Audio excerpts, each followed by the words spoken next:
Good evening, high school basketball fans, and welcome to tonight's broadcast of Northview Wildcat Basketball.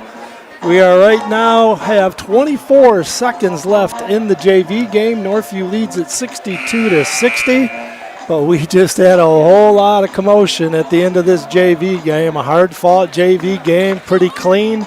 Things got ugly here with about 24 seconds left, so we had some technical free throws being shot from both teams as we had fans on the floor, parents on the floor. It's not a pretty scene here, but it's back in play right now.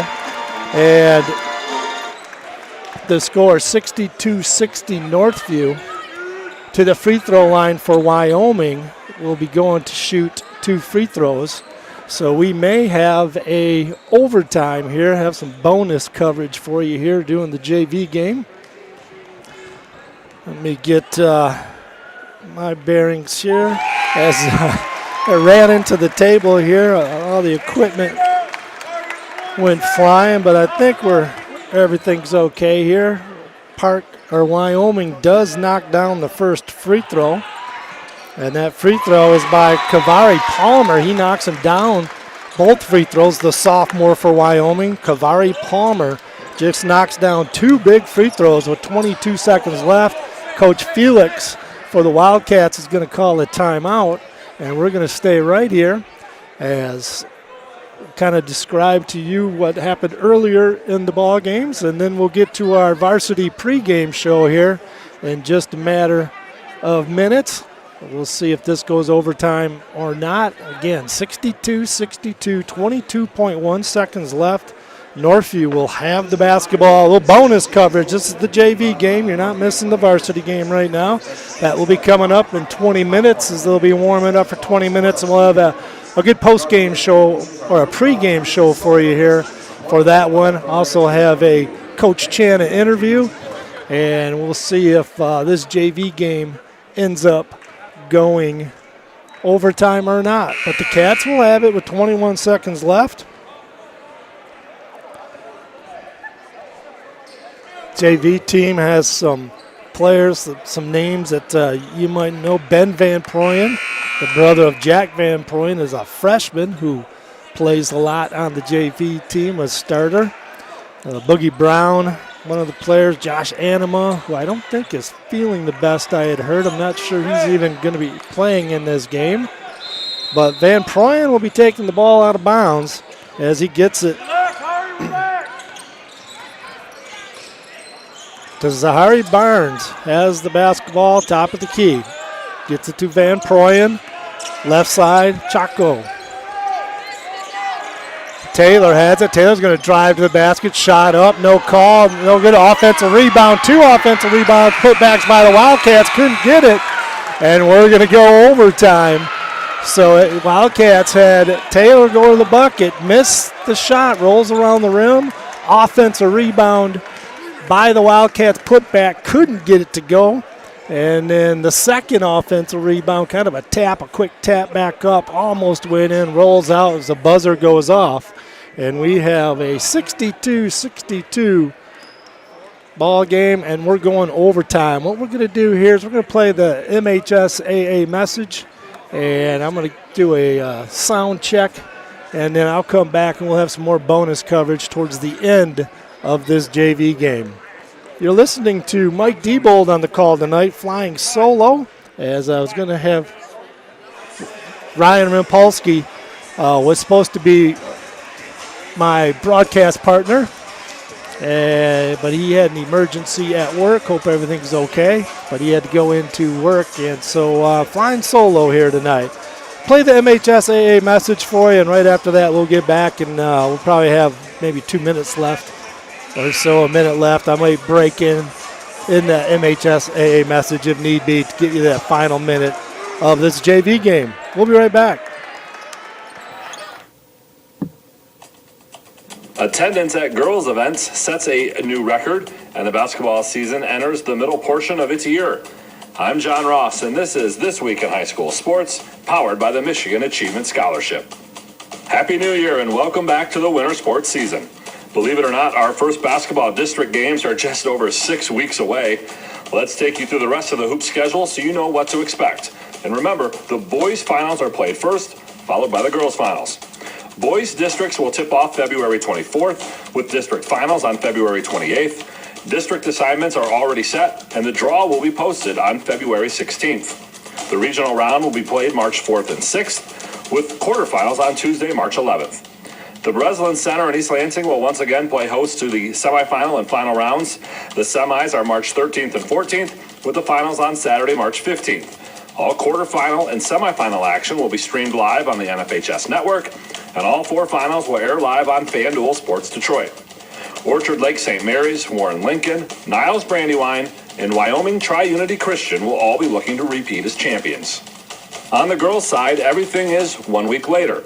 That means district play starts March 3rd, regional play starts March 10th, and the quarters are March 18th, with the semifinals and finals March 20th, 21st, and 22nd, also at the Breslin Center. West Bloomfield, Detroit Edison, Ypsilanti Arbor Prep, and Ishpeming are your defending girls champions. In addition to the NFHS Network and FanDuel Sports Detroit, all semifinal and final games for both the boys and the girls will be available on the MHSAA Championship Radio Network. For scores, schedules, pairings, and more, be sure to check out MHSAA.com. It's time for Game Balls, when we highlight a trio of standout performances from the past week. Genesee junior Avery Zinn, she scored 32 in a win over Mount Morris, passing the 1,000 career point mark in the process.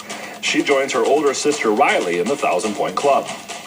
Livonia Stevenson's Owen Hall, he scored a goal in the final after scoring twice in the semifinals in leading Stevenson to a John McInnes Holiday Classic title, their first since 1977. And to the Algonac wrestling team, who won the Macomb County Invitational after 3 straight runner-up finishes.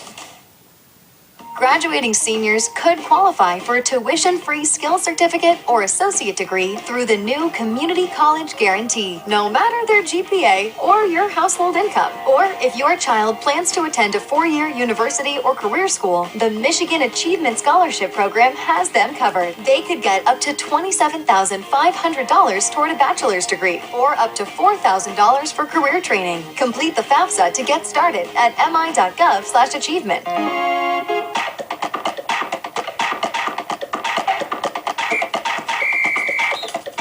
Our weekly Be the Referee feature takes a look at the fine art of officiating with registered official Paige Winnie. We're used to hearing fans cheer for 3 in basketball, but now they'll be yelling 3 in wrestling as well. Previously, a takedown on the mat was worth 2 points. New this year, all takedowns are worth 3 points. This change incentivizes offense and scoring and mirrors the collegiate rule. The NCAA increased the points awarded for a takedown from 2 to 3 last season.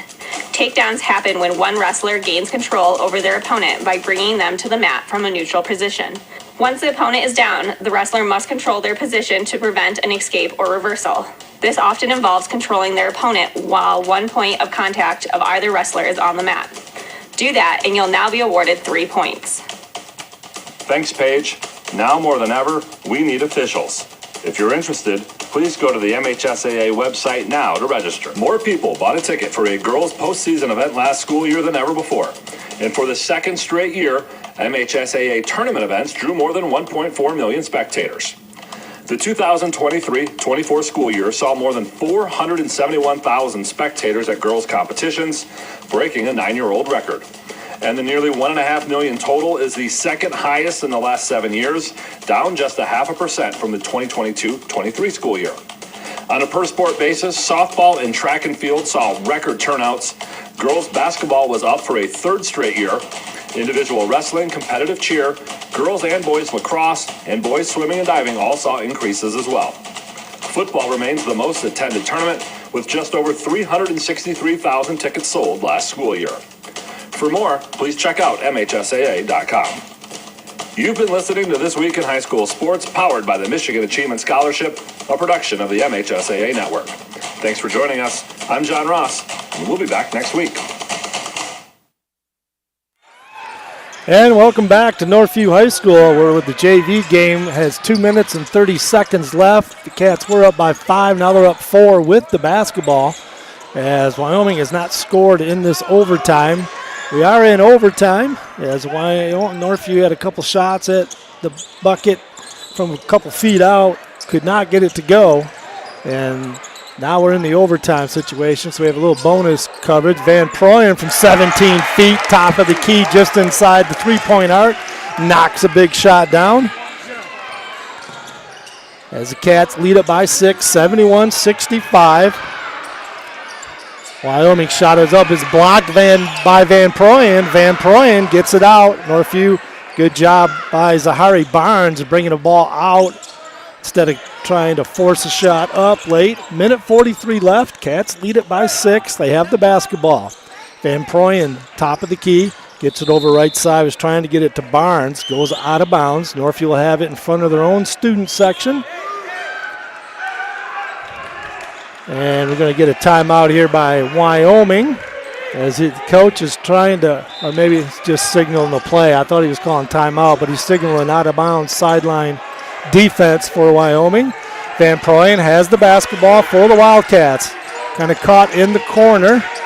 Tries to get it inside, almost turns it over, but Wildcats come away with it. They swing it around now, spread the floor. Zahari Barnes has it, the sophomore.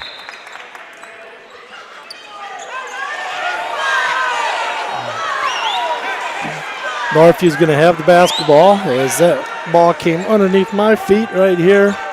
So Northview will have it right in front of me, right by their bench. Minute 21 left in the ball game. Cats lead it by 6. We're in the first overtime here. Northview's freshmen won pretty big against Wyoming. They got a nice season going. They're 7-2. Barnes has the basketball. It said he stepped out of bounds. As a turnover by the Wildcats. 1:11 left in this JV game. We'll get right into the pregame show for you. That ball is going to be called a foul on Zahari Barnes, as they're trying to get the basketball. Going to have the ball. Free throws. It's a little comical, this JV game right now. Best to just get this thing over with, as hard to explain. Shot is up and in for Wyoming. That free throw was made by Kaliak Rucker. He's a freshman for the Wolves. This is the second free throw, does Rucker. Northview does come away with the rebound, as in there scrapping was just Zach Johnson. So Johnson's on the floor. We're going to get a foul on Wyoming over the limit, so we'll be shooting free throws. That foul on Wyoming was by Jaden Diedrich. So going to the free throw line, 94 feet the other way, be Ben Van Proyen, Jack Van Proyen's little brother, freshman, playing on the JV team for the Wildcats. Cats lead it by 5, a minute 5 left in the JV game. Van Proyen, nice rotation on the basketball, nice arc, nothing but net, knocks it down. Ben, the only freshman on the sophomore team, on the JV team, which is made up of all sophomores, the rest of them. Knocks down both free throws, does Ben. Nice job at the free throw line. Coach Felix going to take a defensive timeout here, get his troops set up as they have a 7-point lead. Minute 5 left. We'll be right back to the conclusion of this JV game.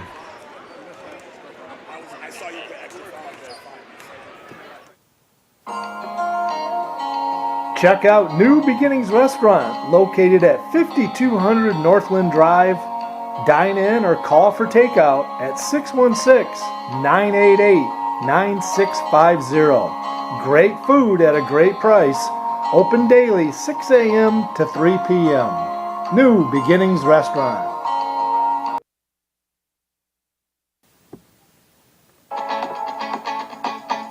your home improvement services, check out Northview grads Greg and Darcy Tool at toolconstruction.com or their Tool Construction Facebook page. You can call them at 616-443-2284. Greg is a licensed and insured builder and has owned the business for 15 years. Call them today for a free estimate. And we're back at Northview High School. 73-66 Cats with the big 7-point lead in the first overtime. 1:05 left in this one. We got some bonus coverage for you. Got the JV game in overtime. Looked like the Cats were going to kind of easily take this away, but Wyoming kept fighting their way back, literally and figuratively. We had a little brouhaha with just over a minute or so, but cooler heads have prevailed, and we're playing basketball now. 58 seconds left. Wyoming has the basketball. Got a whistle, and a foul is called. That foul on Northview's Brody Chaco coming into the ballgame right now for Northview. Holden DeVries to the free throw line for the Wolves. Cameron Sayre. Sayre misses the first free throw.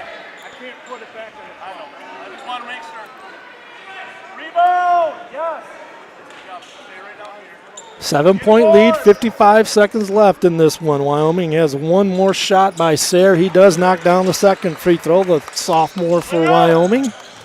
And the Wildcats have it. Van Proyen helps bring the ball up, kicks it over right side, gets it back up top.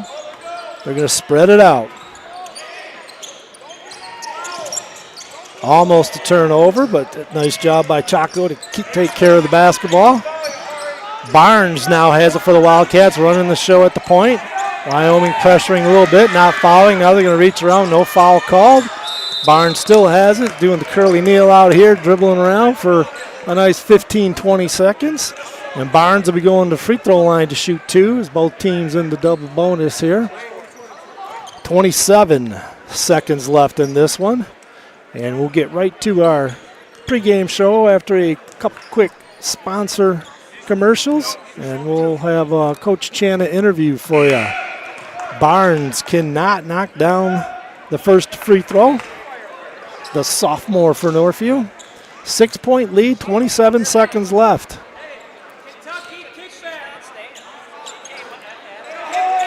Shot is up and in by Barnes. The free throw. Got a 7-point lead for the Cats. 24 seconds left. Long three ball is good from downtown. Wolves not going away as Kaliak Rucker, a freshman from deep, knocks that one down, and they're not going away, the Wolves. Still clawing. 74-70, 16.9 seconds left in this one. Checking into the ball game for the Wildcats. As he goes to the scorer table, Holden DeVries, the sophomore, will be back into the ball game for the Wildcats. 16.9 seconds left in the JV game. 74-70 Wildcats in overtime. Been a couple overtime games here for the JV team. Freshman won big in the 20-point differential in the freshman game, as the Wildcats freshmen, I believe, now are 7-2 on the year, as they beat Union this past Friday 72-23. Big W there, and nice job by Josh Bellhorn and the gang. They're having a nice season, 7-2. And the Wildcats trying to hang on to this one, 74-70 with 16 seconds left, and both teams now back on to the floor.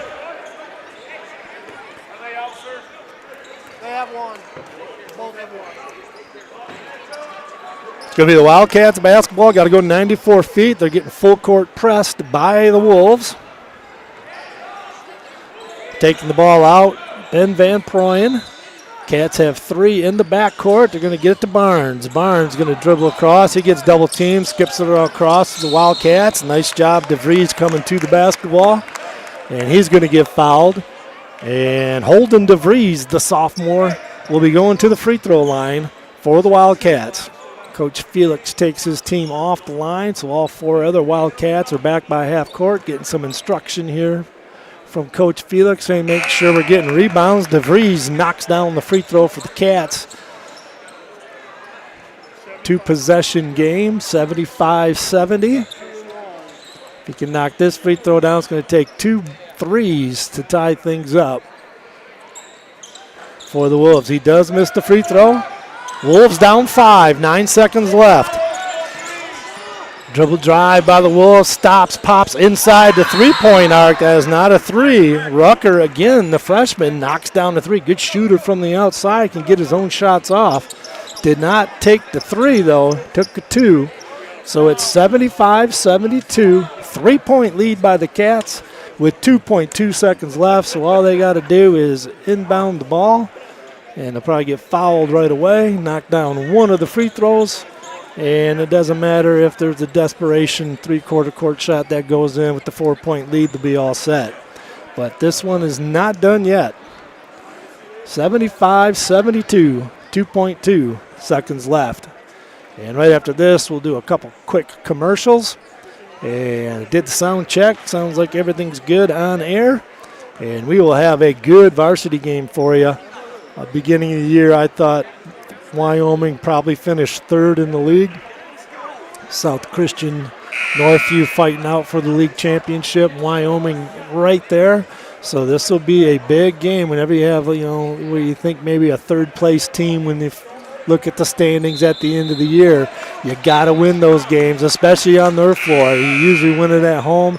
Going to Wyoming, which Northview will have to do, will be a tough ball game. So you certainly don't want to get upset on your home floor, especially this early in the season, in the new OK Gold that the Wildcats are in. 2.2 seconds left. Cats have the ball going full court. They're going to heave it all the way to half court. The Wolves are going to have it, but not going to be able to get it. They do get the shot up in time. We got the clock stopped for some reason because there was a whistle. Going to get a foul called. Didn't hear the horn, but there is a stoppage of play. They're saying 0.5 seconds left. You're going to go to the free throw line are the Wolves. Tyson Evans to the free throw line. They're down 3, so he's got to make the first one and then intentionally miss the second one would be the idea here with only 0.5, and you got to get a tap. It's got to be a tap in from Wyoming. Misses the first free throw. So it's not going to matter unless they tip it out and get a 3, but you're not going to be able to do all that in 0.5 seconds. So the Cats are going to hold on to this one. Second free throw by Evans is up and in. Got a 2-point game. Cats inbound it quickly. Horn goes off, and the Cats win this one, the JV game, 75-73 in overtime. A hard-fought basketball game, and the Cats come away with it. We'll be right back right after a couple messages here, and we'll have the pregame show for you, which includes a Coach Chana interview.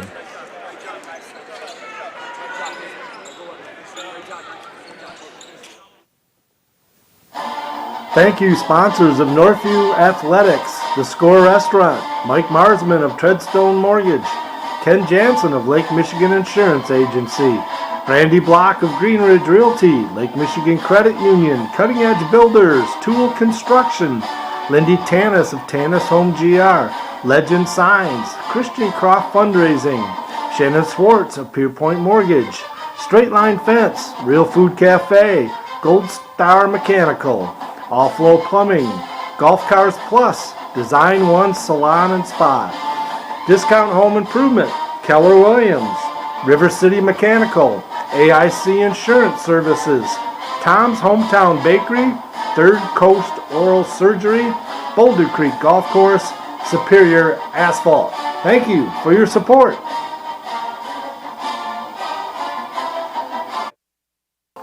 Jarash Heating and Cooling. Call them at 616-647-0084 for all your heating and cooling needs.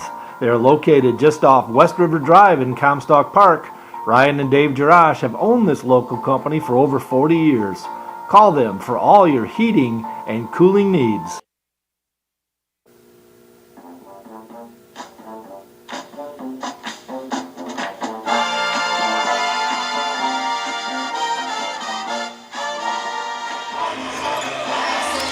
Good evening, high school basketball fans, and welcome to tonight's broadcast of Northview Wildcat Basketball. Tonight we're coming to you live from Northview High School in Grand Rapids, Michigan for this OK Gold home league opener.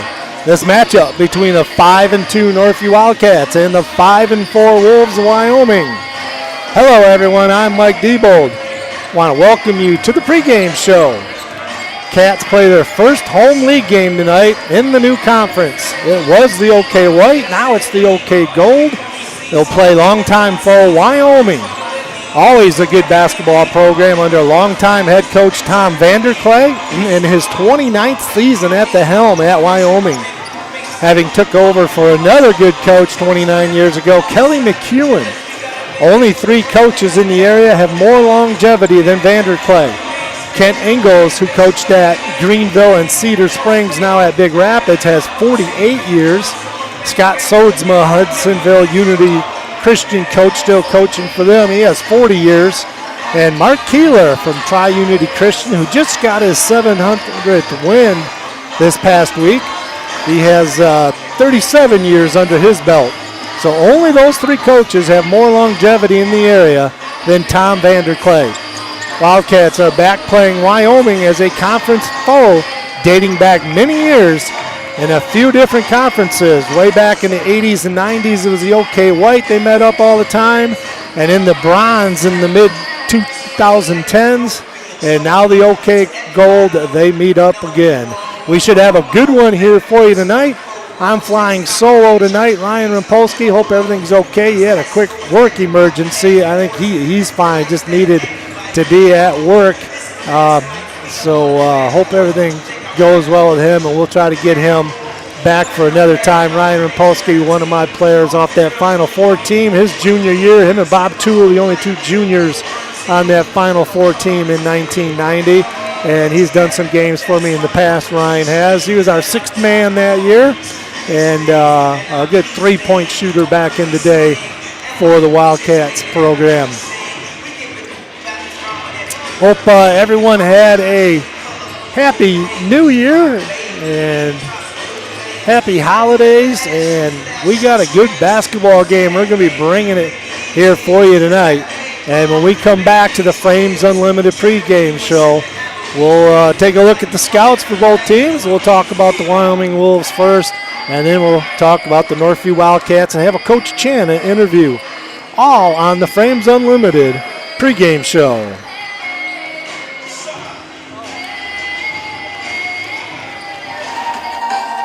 Frames Unlimited with many locations.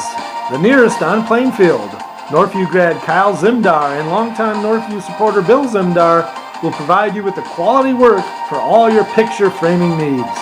Check out their website at framesunlimited.com or call their Grand Rapids North store on Plainfield at 616-364-9529. Frames Unlimited.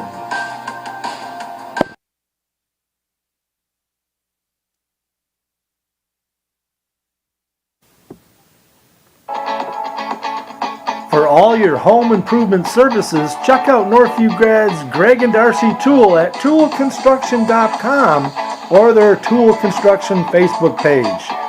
You can call them at 616-443-2284. Greg is a licensed and insured builder and has owned the business for 15 years. Call them today for a free estimate.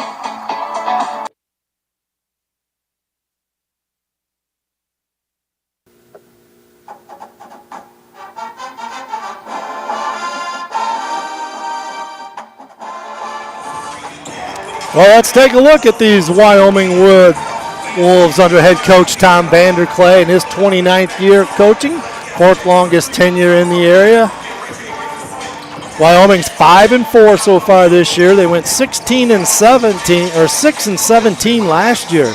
A streaky team this year. They lost their first 3 games of the season this year to Caledonia, Grand Rapids Christian, and Coopersville, and then won 5 in a row, beating East Grand Rapids, Kellogg'sville, Zeeland West, Muskegon Orchard View, and Cedar Springs before losing to South Christian last Friday night by 12.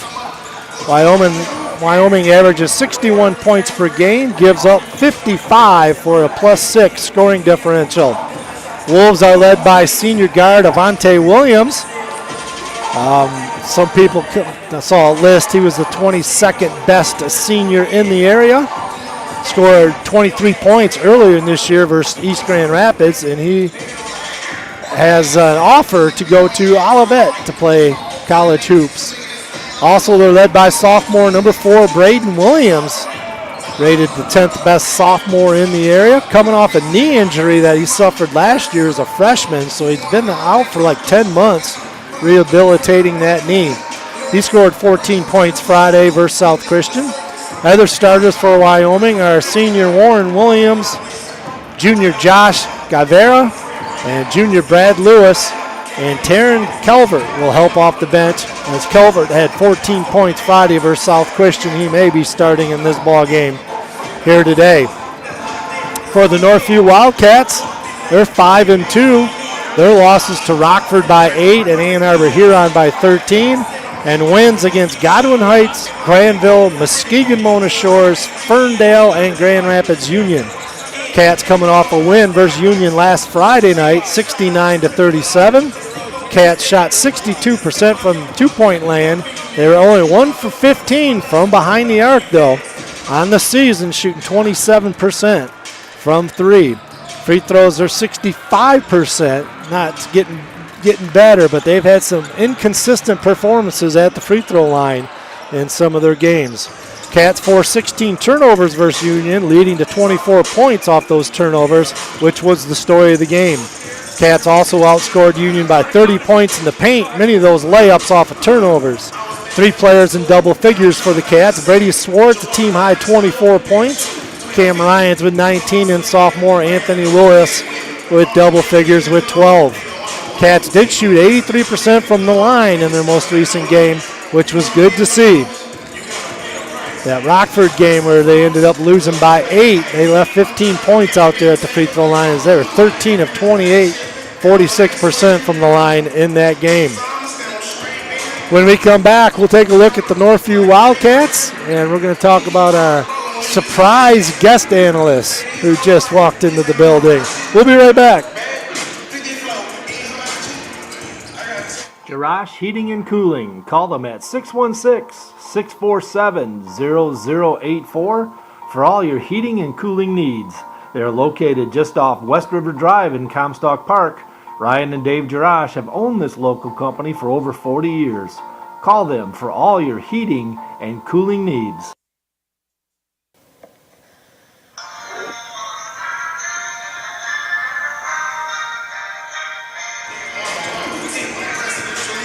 So let's talk about these Northview Wildcats.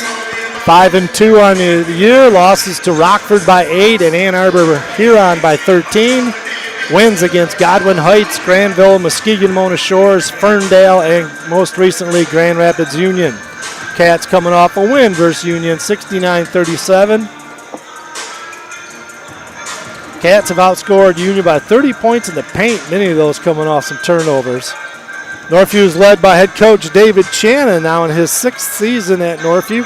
Channa has a record of 85-30 for a .739 winning percentage, second in school history.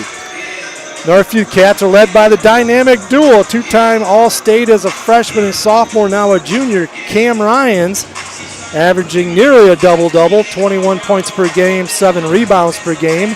Also leads in assists and threes made. Brady Swartz started as a sophomore for Northview, now a senior. Brady, a 3-year starter for Northview, averages a double-double this year, nearly a double-double, 24 points per game, 9 rebounds per game. He's had some scoring games, 36 points and 35 points, his 2 career high in scoring, so he can fill it up at times. A difficult duel to deal with, the Ryans and Swartz, both Division I players. Both can score at all 3 levels. Other starters for Northview, sophomore point guard Anthony Willis runs the show at point guard. Good shooter, averaging 7 points per game. Best 3-point shooter on the team, 44%. He's got 8 made threes this year. Sophomore Izzy Atibu, 4 points per game, 4 rebounds per game. junior Jack Van Proyen, 1 point per game, 4 rebounds. And other notables that will add some depth, 6'5" senior Jake Johnson, 6th man last year, 6th man this year. And then junior Tyrus Thomas and Julian Charity will come off the bench. Going to have a surprise. I appreciate stepping in for me. Trevor Chalmers, former player of mine back in the day at Northview, has already broadcasted one game for us, stepping in for Ryan Rampolsky. Trevor, happy holidays. How's everything going?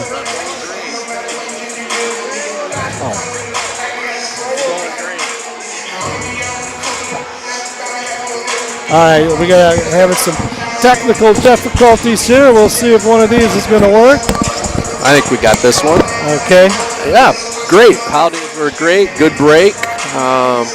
Ready to get back to a normal routine for those of us in the education business. And just walked out of my boys' swim meet. How'd they do? They did well. I didn't get a final score, but they beat Forest Hill Central. A little bit more depth in our program than theirs right now, and so boys swam well. It's always fun to watch your kids compete. All right, well, we earlier today had a chance to talk with head coach David Channa, and this is what he had to say. Coach, let's look back at the 2 games over Christmas break. You played Ann Arbor Huron, where you lost by 13, and Ferndale, where you won by 7.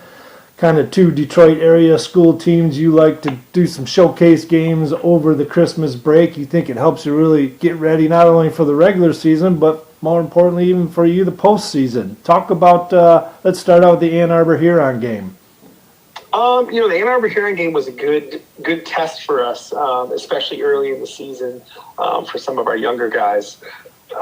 That team right there, they have the Mac kid who's committed to Iowa State. And, Iowa State is one of the best teams in the country, and they've got a bunch of guys around them that are great role players and can really score the basketball. They brought some pressure to us that we didn't expect and weren't ready for, and we turned it over a bunch against them. One thing I would say about that game, I was happy with our half-court defense. It was the live ball turnovers and the 3 points we gave them that really kind of flipped the game for us there. I'd like to have that one back, but it's a growing experience, and we'll move on from there. So then you beat Ferndale. Yeah, then we beat Ferndale. So we took some of the lessons learned from the Huron game. We went to Ferndale and played Ferndale at Ferndale and beat them, and that team is highly talented as well. So I just every game just try to get a little better, and hopefully by game 23 we're ready to roll for the districts. Well, now you have a league game tonight. A very good team, very good program. Wyoming, under the leadership of Tom Vanderclay, has been around forever. I think he's like the 4th longevity coach in the area. Wyoming's always been a good basketball program way back in the day also. And so, got a good club. They got some talent. Seen some film on them. They got some talent. What do you know about Wyoming? Oh, it's a good team, and like you mentioned, it's a tried and true program. It's an interesting game, which it kind of scheduling wise worked out well for us because we've seen a couple dribble drive teams already this year. And I would say Wyoming does it as good as anybody does it. The big thing for us with Wyoming is don't let them shoot threes. They kind of live and die by the three. So we're going to try and take that away and just play our game outside of that. So I haven't spoken to you in a while, and you had the Christmas break and all that. How's the health of the team? It's always there's always some little bumps and bruises here and there, but you had some time off, so anything flu going on, or pretty good health? I think we're through the flu. So through that Huron Ferndale stretch there over the break, we had a bunch of kids kind of sick and in and out, and but right now I don't even want to say it. Knock on wood. Things are going well. So we'll see if we can continue that. All right, let's talk a little bit about maybe some kids that haven't gotten a whole lot of playing time. You always play such a tough non-league schedule that sometimes there's some people that aren't getting as much playing time. Who are some people, that's usually play about 7, get quite a bit of playing time. Who are some people that might be looking to get some more playing time because they're practicing really well and that people might not know about? I think one kid that, when you mention that immediately comes to mind is Julian Charity. I think his minutes were down, didn't play a lot. I think there was a game he actually didn't play, earlier in the year. Don't quote me on that. But he's been practicing really well and kind of understanding just the importance of possessions within, varsity basketball and how important each and every one is offensively and defensively. We put him in against Ferndale and he was really good. I think he had 2 big steals for us in down the stretch of that game. He didn't turn the basketball over. He rebounded the heck out of it. We're excited to just kind of see his growth through it. And, I think we're 5-2 right now, and, he's not even halfway through his junior year yet. So, we're excited for him. I think Tyrus Thomas as well. Both of those kids are kind of in the rotation. They don't play a ton, but, day over day, we see growth by them, and that's definitely exciting. All right, Coach. Well, good luck tonight. Awesome. Thanks a ton, Coach. And that was head coach David Channa of the Northview Wildcats. Let's take a look at the new OK Gold standings here. Only one game has been played. This will be the second game in league play. Northview in a 3-way tie for first place with South Christian and Wayland. All 3 of those teams have not lost a game. Middleville TK has not played yet. There's always, because there's 7 people in the conference, so there's always one team that will not have an OK Gold game because the other 6 will be 3 games squared off. And Wyoming 0-1, they lost to South Christian. Grand Rapids Union also 0-1, got beat by Northview. And then West Catholic is 0-1. Tonight's schedule, Union is at Wayland. Thornapple Kellogg, which is going to be Northview's next opponent this Friday, a game we'll have for you. Both games, we're going to do the girls first and then the guys. We'll have that for you this Friday. As we'll see Sarah Snyder's squad as they're off to a hot start. I believe they only have 1 loss on the season. And also tonight, TK is at South Christian. West Catholic is the team that is off. They'll be at South Christian on Tuesday. The first Associated Press AP poll, top 25, which I think is a little bit better of a poll. A lot of times you get these Detroit area teams doing their polls, maybe a little biased to that east side of the state. So the Associated Press, all the way from the UP, there's writers from all over the state of Michigan that get a vote. Makes it a little more evenly matched votes. So in that top 25 in Division I, we have 3 teams. Rockford's the highest area-rated team at 6th in the state. Byron Center at 8th in the state. And 7th in the state was Hudsonville. So 6, 7, and 8. You got Rockford, Hudsonville out of the OK Red, and then Byron Center, who used to be a foe of Northview's, but now is no longer in their league. So that's kind of what it shapes up to be as far as the AP top 25, the first one of the season. Northview not in the top 25. They're probably just out of it, I would be guessing. But with a win here tonight and a win on Friday, might be able to jump in that top 25. Again, it's been a while since the Cats have been out of the top 25. Yeah. So we got the players lined up for the national anthem. We're going to stay right here, and we're going to play the national anthem for you here. Sometimes they sneak in a cappella singer. You just never know. So if it's a recording, then so be it. But here, the national anthem and the public address announcer here at Northview is Carl Bowerman. So we'll listen to the national anthem, and then we'll have the starting lineups for you. Coaches and spectators, please do your part to create a positive environment for everyone to enjoy tonight's contest. With that in mind, we draw your attention to our officials. We're grateful to have a great crew with us. The opportunity to compete tonight is only made possible by their commitment to high school athletics and our student athletes. We appreciate their efforts and they deserve our respect. Please welcome our officials to Northview by giving them a warm round of applause.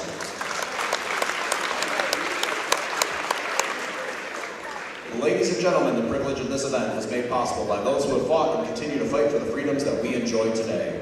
Let us now honor and respect their efforts and our country. Civilian gentlemen, please remove your hats. All veterans, we encourage you to enter the appropriate quick salute. And everyone able, please stand at attention, placing your hand over your heart as we proudly play our national anthem.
Thank you.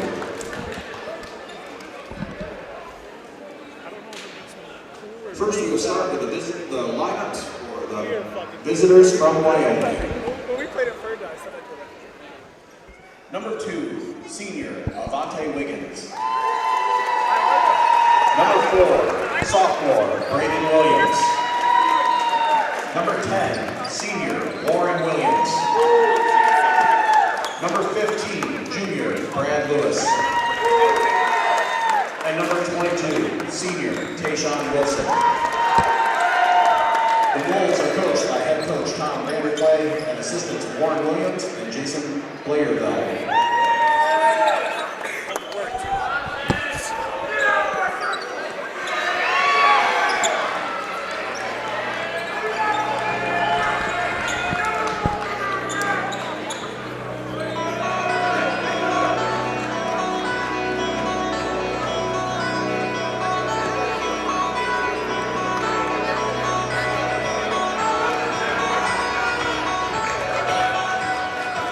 As is tradition here at Northview, they shut the lights off. Cell phones are out. For your Northview Wildcats, number 12, sophomore Izzy Adams.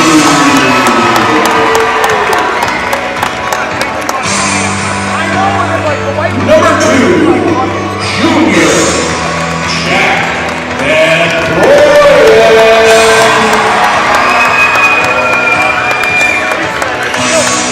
Number 0, junior Dan Lyons.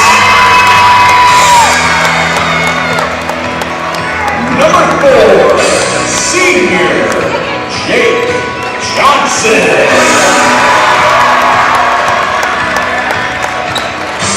And number 3, senior Brady Swartz.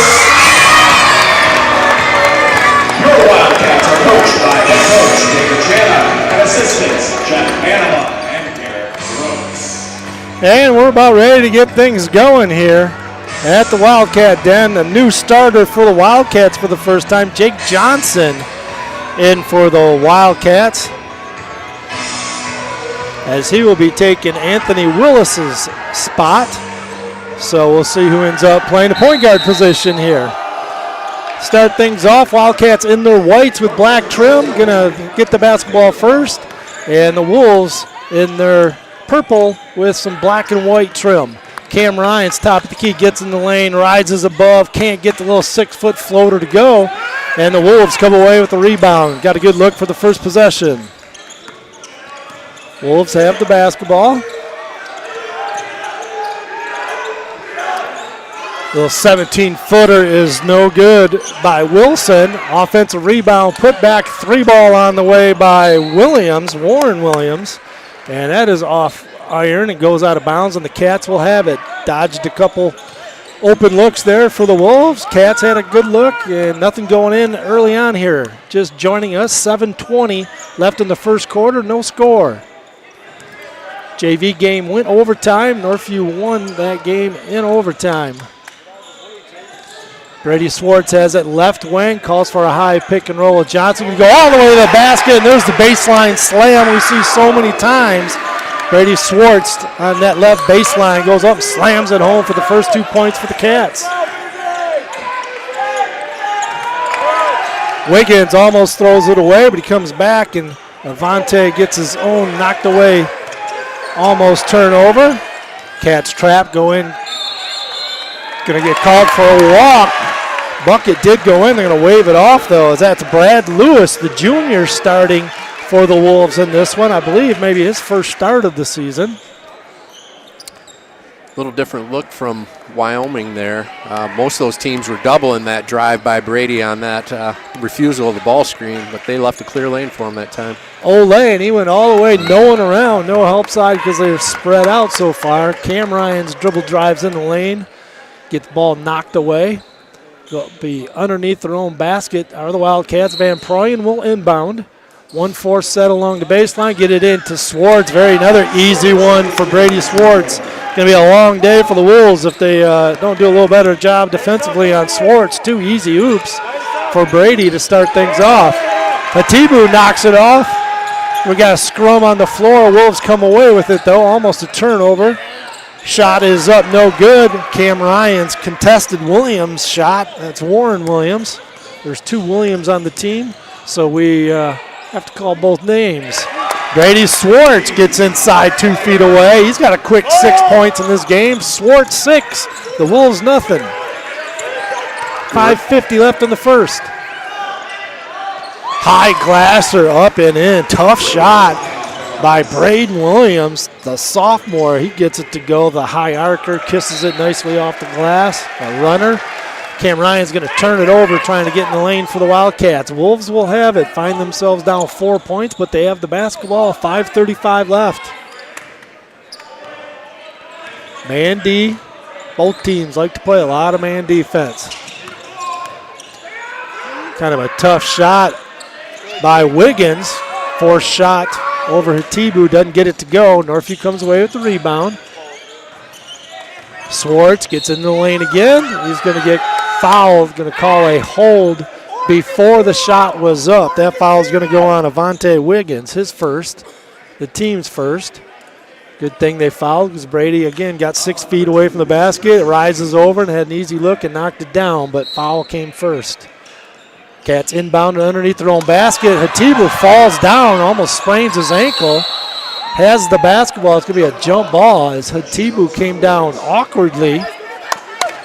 He just jumped up high. No one really around him. Came down and almost twisted his ankle, fell to the ground, and then the Wolves tied it up. So turnover, Cats. They have a 4-point lead, and Wyoming has the basketball. Avante Wiggins, the point guard, runs the show as they spread it out wide. As Anthony Willis will be checking into the scorer's table. Next dead ball, he'll be into the basketball game. Wiggins in trouble, but does get it out to Wilson. Wilson to Braden Williams. Braden breaks down a couple people, gets a 3-ball left baseline. A nice look by Wiggins, couldn't get it to go. And the Cats have it. Ryan's in the open court, gets all the way to the basket. Couldn't finish, but the tap in goes. Stayed with it. That's a tough cover for anybody with Cam playing that point position. He's a willing passer, but he's also a threat to the rim the whole way. Wyoming flips it quick the other way to get another layup. Yeah, Williams quickly the other way for the Wolves get a layup. So Ryan's got one at this end, and quickly the other way, Braden Williams got all 4 points for Wyoming here. Gets it quick, and then right back the other way, Cam Ryans is going to be going to the free throw line as he got fouled in the act of shooting. Cam to the free throw line where he's shooting 62% from the line. He's been there 30 times now, misses his first free throw.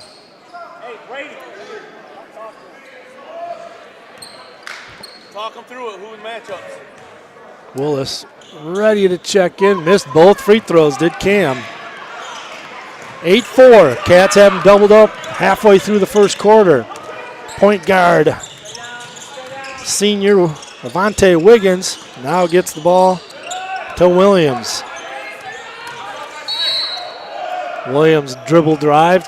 Cam is going to get foul on him. Cam Ryans trying to guard Braden Williams. There's a Warren Williams and a Braden Williams. Both starters. Their dad, the assistant coach, Warren Williams, for Coach Tom Vanderclay. Wolves have it underneath their own basket. Wiggins trying to get it in. Almost a 5 count. They have to bring it way out wide. Now Wiggins comes around left wing. He has the basketball. Hatibu guarding him. Wiggins going to back it out. Avante between the circles. Look for some backdoor cuts. Hands the ball off to Lewis. Lewis now gets it over to Wilson. Steal, Brady Swartz, open court. Look out, this one's going down. No, a little bit of a windmill. We'll give him a 7 on the windmill, but he slams it home. 2 dunks already for Brady Swartz. He's got 8. High arcing shot. Williams couldn't get to go. That was Braden Williams with that shot over Willis. Good defense. Willis now has it going the other way. Van Proyen to Hatibu, right baseline. Hatibu's going to pull it back out. Johnson swings around Swartz. Swartz going to try a 3. Short, no good. Johnson with the rebound. Gets it out to Swartz. Cats will reset. 2:55 in the first quarter. Swartz backs it up. Going to shoot deeper 3. Back iron, no good. Johnson another rebound. 2 extra possessions now by Jake Johnson off his first start of the season. That's what he does, offensive rebounds. Swartz has it left baseline. Dribble drive, gets all the way to the basket. Got away, maybe could have been a charge. No call. Bucket goes. Swartz with 10. And Coach Tom, that was Coach Jana with that timeout. 12-4, Cats lead it after that Brady Swartz baseline drive. A lot of contact. Could have been called an offensive foul, but because the player kind of underneath the basket, just kind of play on. Yeah, it was kind of exploded straight up a little bit. Player tried to sell it. One of those bang-bang calls, and good to see the official just let him play through it. It's going to be an interesting pace. Both teams are really getting out hard, denying the wing entries, and so it's going to be a lot of guys that are forced to drive one-on-one. And I think if that's the case, that's to our advantage based on our personnel. Now the Wolves have had some decent looks, a couple forced shots, but for the most part they've been pretty patient. But the Wildcats, good defense, and the Wolves not able to get great quality shots. A lot of long shots, and they're not knocking anything down from behind the arc. Has not been a 3 made, not many attempted in this first quarter. 2:33 left in this first quarter, into the ball game. Joshua Guevara, a junior for Wyoming, and also Jack Hogan. The Wolves will play a lot of players. They'll play pretty much their entire roster at some point in this ball game. Also new into the ball game right now, Julian Toscano. Guevara has the basketball. Going to get called for a foul into the ball game. Tyrus Thomas for the Wildcats picked up his first foul. So a whole new 5, except for Avante Wiggins, the point guard. So 4 new players in for Wyoming. Wildcats got a couple new ones in there as well. Fadeaway jumper is no good by Wiggins. Good challenge by Hatibu. Cam Ryans comes away with the rebound. Going to get a foul. It looks like it's going to go on Josh Guevara. His first, team's third. 12-4, Cats lead it. 2:02 left in the first quarter. 8-point lead by the Cats. Glad you could join us. Trevor Chalmers out of the bullpen. Going to be my guest analyst tonight. Ryan Rapolsky could not make it. Hatibu inside, back out to Swartz. Swartz dribble drive, gets in the lane, back to Hatibu. A little too hard of a pass, right idea by Swartz, the unselfish play. A little too hard And a bad angle on the pass to Hatibu. He couldn't handle it, and it goes out of bounds. Turnover, Cats. Wolves have the basketball. Wiggins, point guard's been out there the entire time. Gets it inside. A big, strong move. They're going to say it was on the floor. Strong move by Joshua Guevara. I think that's Cam second. Cam second. That's a big call if it is. They're showing. They do say it's his second. Good call right there, Coach, as Cam will be coming out of the ball game with 2 fouls with 1:33 left in the first quarter. That's a big play for the Wolves right there. Get Cam off the floor. One of those things I was always mindful of. How many fouls your best player has. Exactly. Nice shot, a little lefty. Julian Toscano, tough inside. Gets the left-handed shot off. All the way, Anthony Willis to the basket. He got hit on the head as he was getting his layup. And so Anthony Willis will be going to the free throw line to shoot 2 as he was in the act of shooting. Good job breaking down the defense there for Anthony. The best free throw shooter on the team early on here. 12 of 15 from the line, 80% for Anthony Willis. Probably the best pure shooter on the team for the Wildcats. Doesn't get a lot of shots off, but when he does, he's pretty accurate. Knocks down the free throw. The sophomore. No catch, no threes. Played last year on the varsity as a freshman, so he's got a lot of experience. In, out, and back in. Anthony Willis with the touch, gets it to go. Back in, Braden Williams for the Wolves, as he will be replacing DeBose, who was in for a short period of time. Cats have it. Julian Charity on the floor for the Cats now. So is Thomas. A couple of the reserves.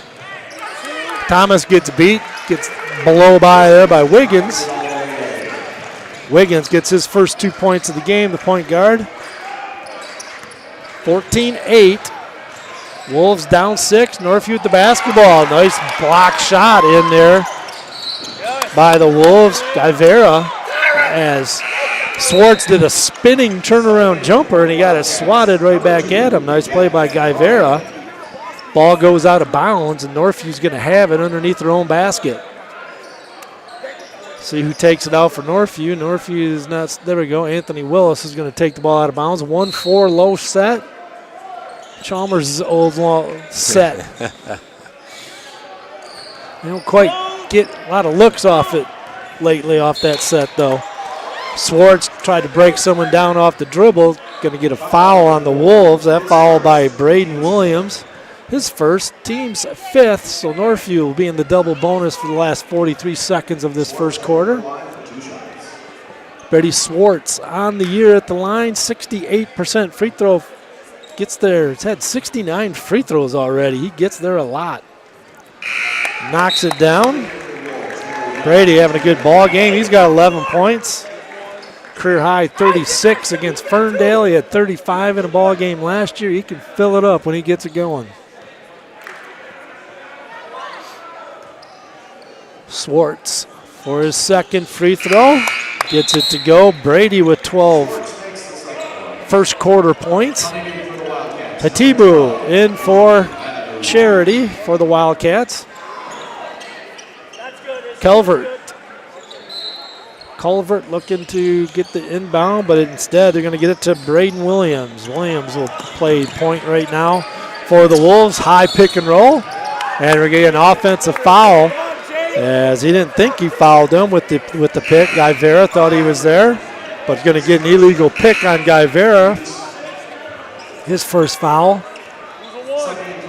Player control foul, so they don't shoot the free throws.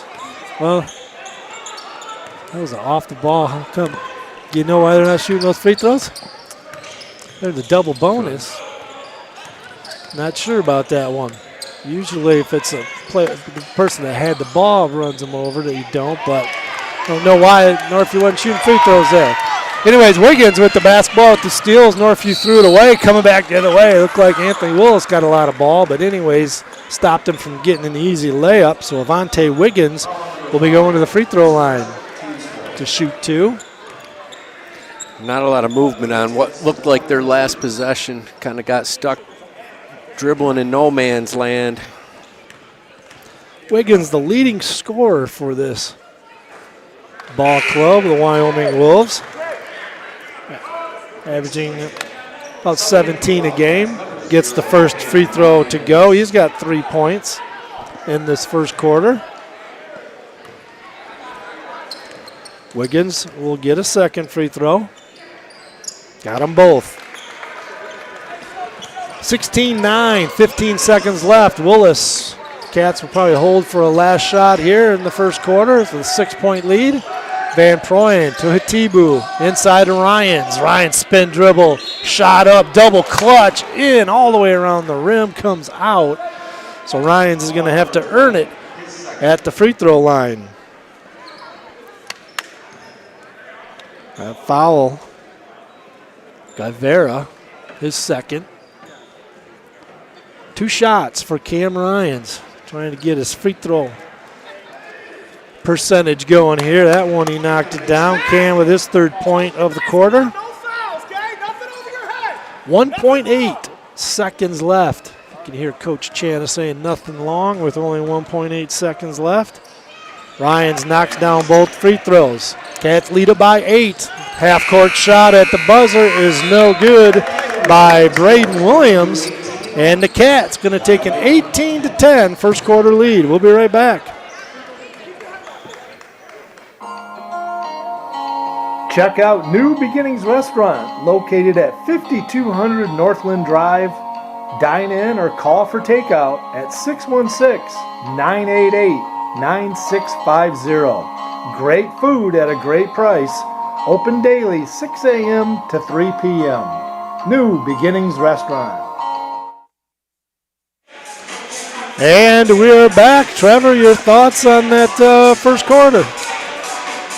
That was the pace that I thought I would see when you get Wyoming in the gym. Yep. They like to get up and down. They're going to pressure you and make you make plays on the offensive side. And with Brady getting off a little early, couple clean looks at the rim, kind of got us off to the right start. Got through a couple turnovers and a unique start to the game with Cam starting at the point guard instead of Anthony. So we'll see how the second quarter plays out. Yeah, as you mentioned, I thought the Cats played pretty good defense against the spread out quick. And, they run their stuff. It's not just street ball. And they had some tough looks, Wyoming did. So I thought Northview's defense was the difference in that, which led to when they play good D, it leads to some of their points. So 18 points is a lot of points in the first quarter. So Coach Vanderklay probably saying, get some of these shots to fall offensively. Our defense will be able to get back a little better, and that'll help out our defense as well. Yeah. Cam Ryan's inside from Swartz. He gets raked over the arm, but they're going to fell to the floor because of the rake, but going to get called for the travel instead of getting the foul called. Coach Chana's going to ask the official about that. But the Wolves get it. 7:49 in the second quarter. Running the show, Avante Wiggins, the point guard and leading scorer for this squad. But they have some other people who can score it as well. The Williams brothers also can score in double figures, so can Kelvert. Turnover by Wyoming, and Brady Swartz comes away with it. Gets away with maybe a Euro step, but gets it raked away. But there's Van Proyen to pick up the loose ball and get the putback. Van Proyen with his first 2 points of the ball game. Wiggins, nice job by Hatibu with his length, making Wiggins having to do a fadeaway jumper, but they couldn't secure the rebound. And now Wyoming has it. Little 8-footer in the lane is no good by Lewis. And Cam Ryans comes away with the rebound for the Cats. 6:55 in the second quarter. Ryans all the way to the basket. Can't get it to finish. Hatibu offensive rebound. Loses control of the ball. Swartz had it. He gets it knocked away. Coach is saying there's some contact in those plays and not able to get it. 2 missed shots, one by Wiggins, and Lewis had an easy tap in, couldn't get it to go. It's a little bit of sloppy play here. Officials kind of letting them play on through some contact. Ball goes out of bounds through some more contact as Van Proyen was driving baseline. Northview have it. Baseline, out of bounds, underneath their own basket. Coach Chana calls out the set. That 1-4 low, where you got Swartz and Ryans on the same side of the floor. They get it up to Hatibu. Willis looking inside to Cam. Cam's not posting up much, just kind of standing around. They get it out to Swartz, top of the key. Swartz dribble drive off the dribble. He gets the ball knocked away, but there's Willis to pick it up, but he's going to get called for an offensive charge. Nice job stepping in, taking it is Braden Williams, as Anthony Williams driving to the bucket gets called for the offensive charge. Getting a little careless with the basketball right now, and that's going to play into Wyoming's hands. Initially, it was a lot of dead ball turnovers for the Cats, and it's continuing to be that. Those change to live ball, could be a different game. Both these teams' offense, kind of dribble drive offense predicated on. There's a dribble drive right there. Couldn't get it to go. Williams through contact. And so it's a lot of contact getting to the hoop, and teams aren't finished. And speaking of that, Brady dribble drives into the lane. Has a height advantage in this ball game. 6'6", maybe 6'7". I don't know. You see him in the hallways. He's getting up there towards 6'7" now. Tallest guy on the floor, and he gets in the lane, goes over, gets hammered, and he'll go to the free throw line to shoot 2. Host of new players into the ball game. Johnson and Thomas for the Wildcats. Going to be coming in. Guy Vera will be returning also for the Wolves. Swartz knocks down the free throw to get his 13th point in this half. Brady on pace here with to have a single season scoring average record. 21.9 is the record here at Northview by 2 players. Have that. Vanderjack is 1. Olson was the other. Swartz knocks down both free throws. Right now he's averaging 24. That scoring average for a season may go down this year by Swartz. Shot back up twice inside by Williams. Couldn't get to go. That's Warren Williams. Had 2 good looks inside.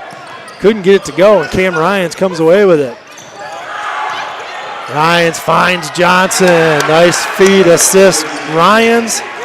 Jake Johnson with his first 2 points of the ball game, and Coach Tom Vanderclay is going to quickly call a timeout. This is starting to slip away from the Wolves, having trouble scoring. Only 10 points in this one. 24-10. Cats lead it by 14. Wolves having some trouble scoring now in this quarter. It's the bottom line. They've had some, decent attempts around the basket, just haven't been able to convert them. 2 minutes and 30 seconds into this second quarter, and the Wolves have yet to score, while the Wildcats have scored 6 points early on in this quarter to balloon it out to a 14-point lead for the Wildcats. They led by 8 after the first quarter. Brady Swartz leads all scorers with 14 points. He's on pace for another 30-point game. And Cam Ryans has 4. And 3 people have scored for the Wyoming Wolves. Wiggins with 4, Braden Williams with 4, and Julian Toscano has 2 points for the Wolves. 24-10, Cats lead it. Wolves have the basketball. They get it past the half-court line with 5:25 left in the half. Wiggins being checked by Thomas, blows by Thomas, gets all the way to the basket. Thomas has to foul him not to give up the easy layup. And Thomas is getting up in his player that he's trying to defend, but they're blowing by him. And usually that means you're coming out of the game.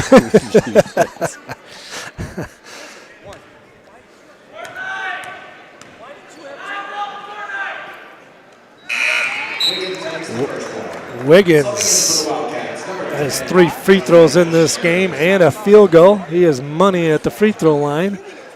And here's Thomas out of the game, and Coach Chana with the defensive clinic talking to him on the sideline.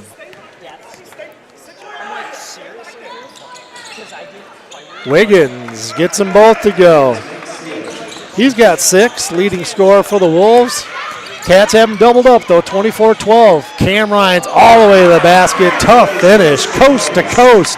Cam Ryans so tough in that open court. Wiggins with the basketball.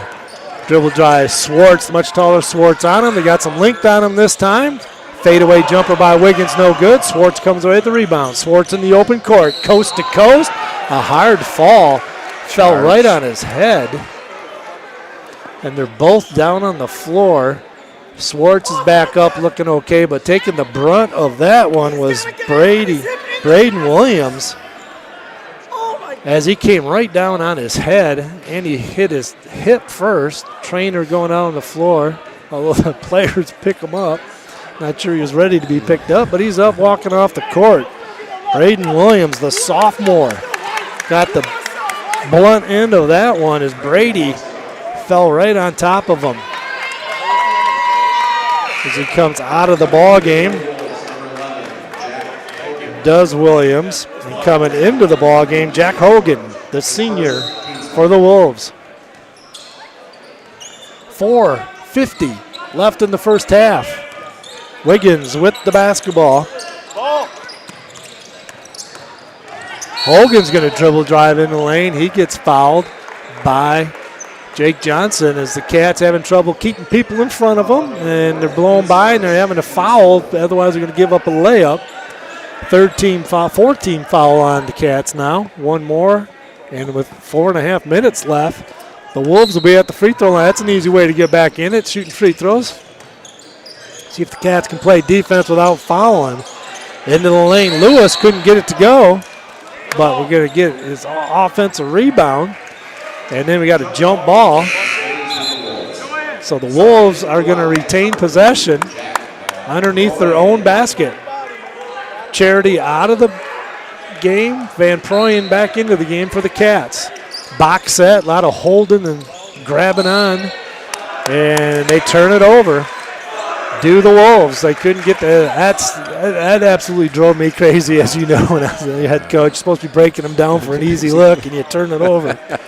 That's a buzzer sound when that happens. 26-12. Cam Ryans has the basketball.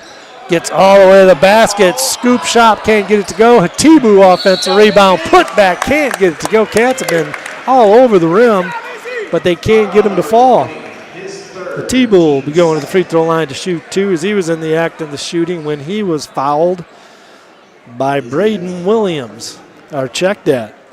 That was Guy Vera picking up his third foul. So Josh will be coming out of the ball game. Hatibu knocks down the free throw. Neither team doing a great job finding bodies on the defensive side. Somebody like Izzy, you know he's going to come flying in and try and clear off the glass and check someone like him as early as possible. Izzy gets his first point of the game, misses the second free throw, but there's Van Proyen for the Wildcats with the offensive rebound. He's going to get it tied up, though. A couple players tied him up. You got a jump ball. Northview has the possession arrow, so they'll get the ball underneath their own basket. Halfway through this second quarter, Cats lead at 27-12 if you're just joining us. Mike Diebold, Trevor Chalmers on the call this evening. Cam Ryans has it, and we get away from the basketball. Illegal screen looks like it's going to be called on Anthony Willis. Didn't see what happened, but it was away from the basketball. Usually an illegal screen. That flex action off that reversal. Anthony wasn't set. So Anthony comes out of the ball game. Back into the game, Thomas. Ty Thomas' brother here in the house, watching his brothers. He plays for Grand Rapids Community College. Three ball on the way, and Thomas now fouls the three-point shooter. And so going to the free throw line, Jack Hogan. Coach Chan a little beside himself over here. Just can't believe kind of the sloppy fouls on the defensive end. The lefty, senior Jack Hogan for the Wolves at the free throw line. He's going to be shooting a trifecta here. Knocks down the first one.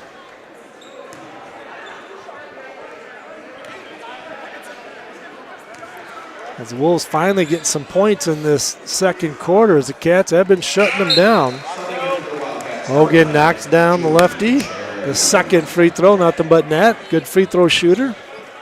4:08 left in this second quarter. Trying to pull within 12 if Hogan can knock down in, out, back in. The hat trick for Hogan.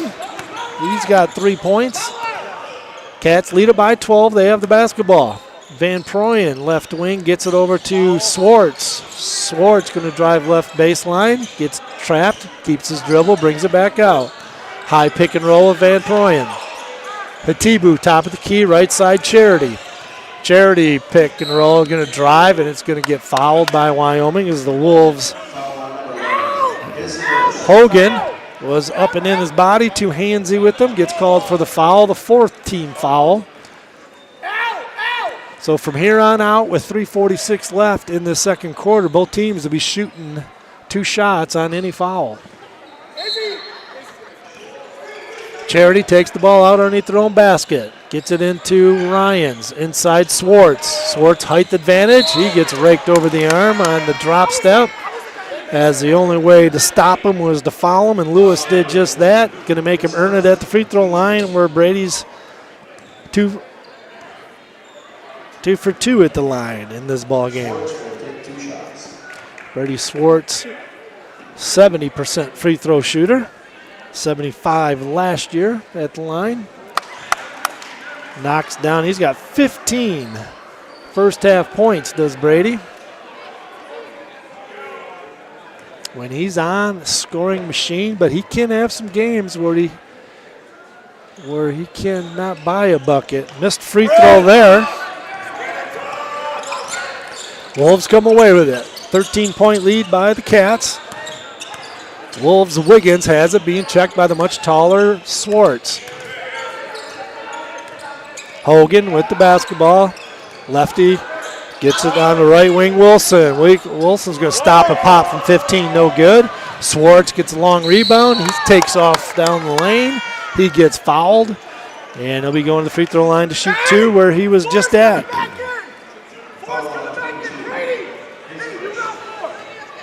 Braden Williams back into the ball, will be coming back into the ball game. He's at the scorer's table. He was off injured where he fell on his head, hitting the floor, and the hip hitting the floor, but he seems to be all right. Swartz knocks down the first free throw. He's got 16. Out of the lineup, Taryn Culvert. Swartz knocks them both down. He's got 17. By far the leading scorer in this ball game. The next scorers is Wiggins with 6 and Ryans with 6. Just over 3 minutes left. Wiggins between the legs. Hatibu swats it out of bounds. Looks like Wiggins is going to be able to get that easy 4-foot floater off, but Hatibu, the quick jumper inside, got that fast twitch, knocked it out of bounds. Wyoming has it underneath their own basket, having trouble getting the ball in. Almost a 5 count, but they do get it in. Hogan has it, being checked by Charity. Now they double team. Nice trap by the Wildcats right in front of Coach. Goes out of bounds, though, off the Wildcats. Nice play right there by Cam Ryans and Julian Charity to get that trap on the sideline. Wolves throw it in the backcourt, and they will handle it, does Wiggins, the point guard for the Wolves. Cats have them doubled up, 30-15, 2:45 left in this first half. Dribble dive, wild shot right there, gets a blocked. Wilson's shot was blocked by Hatibu. Swartz, dribble drives, turnaround jumper, raked over the coals, gets it back, gets bumped again, up again. Swartz is getting hammered, but they're still scoring. He's got 19. They have no answer for Brady Swartz. No, he definitely stays after it. Swartz almost with the turnover. Van Proyen's got it, gets it to Swartz. Swartz, nice pass to Ryans. Assist Swartz. Ryans with the layup and a big spurt right there by the Wildcats. And Coach Tom Vanderklay with 2:11 left in this half has to take time out as the Cats have opened up nearly a 20-point lead. Let's call it a 19-point lead here. And defense, offense looking good, and the Wolves just can't get a shot off. No, it's tough. They don't have a ton of size, and they're trying to attack from the dribble. And Izzy's doing a decent job staying in position and staying down. Second one off the floor to get to some of those shots, and led to some easy opportunities for the Wildcats in transition. Yeah, don't have a lot of size is an understatement. They it's pretty much an entire guard orientated, and they seem to be like that a lot. I mean, they're okay with it. They are. Because they have usually a lot of speed, a lot of good ball handlers. A lot of three-point shooters usually. They're having trouble getting some off in this one.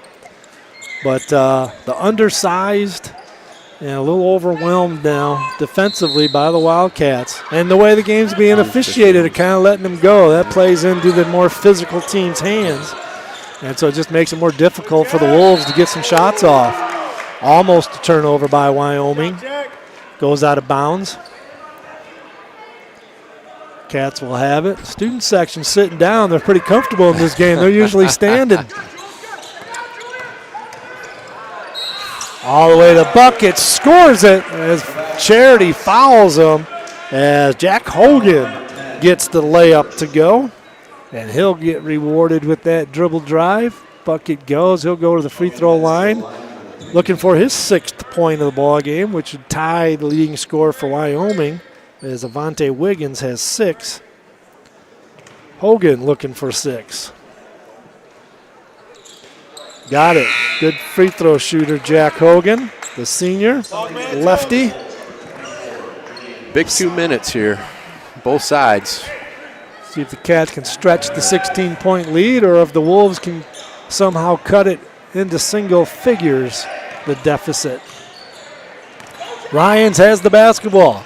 Gets in the lane, can't get the shot to go. There's Van Proyen with an offensive rebound.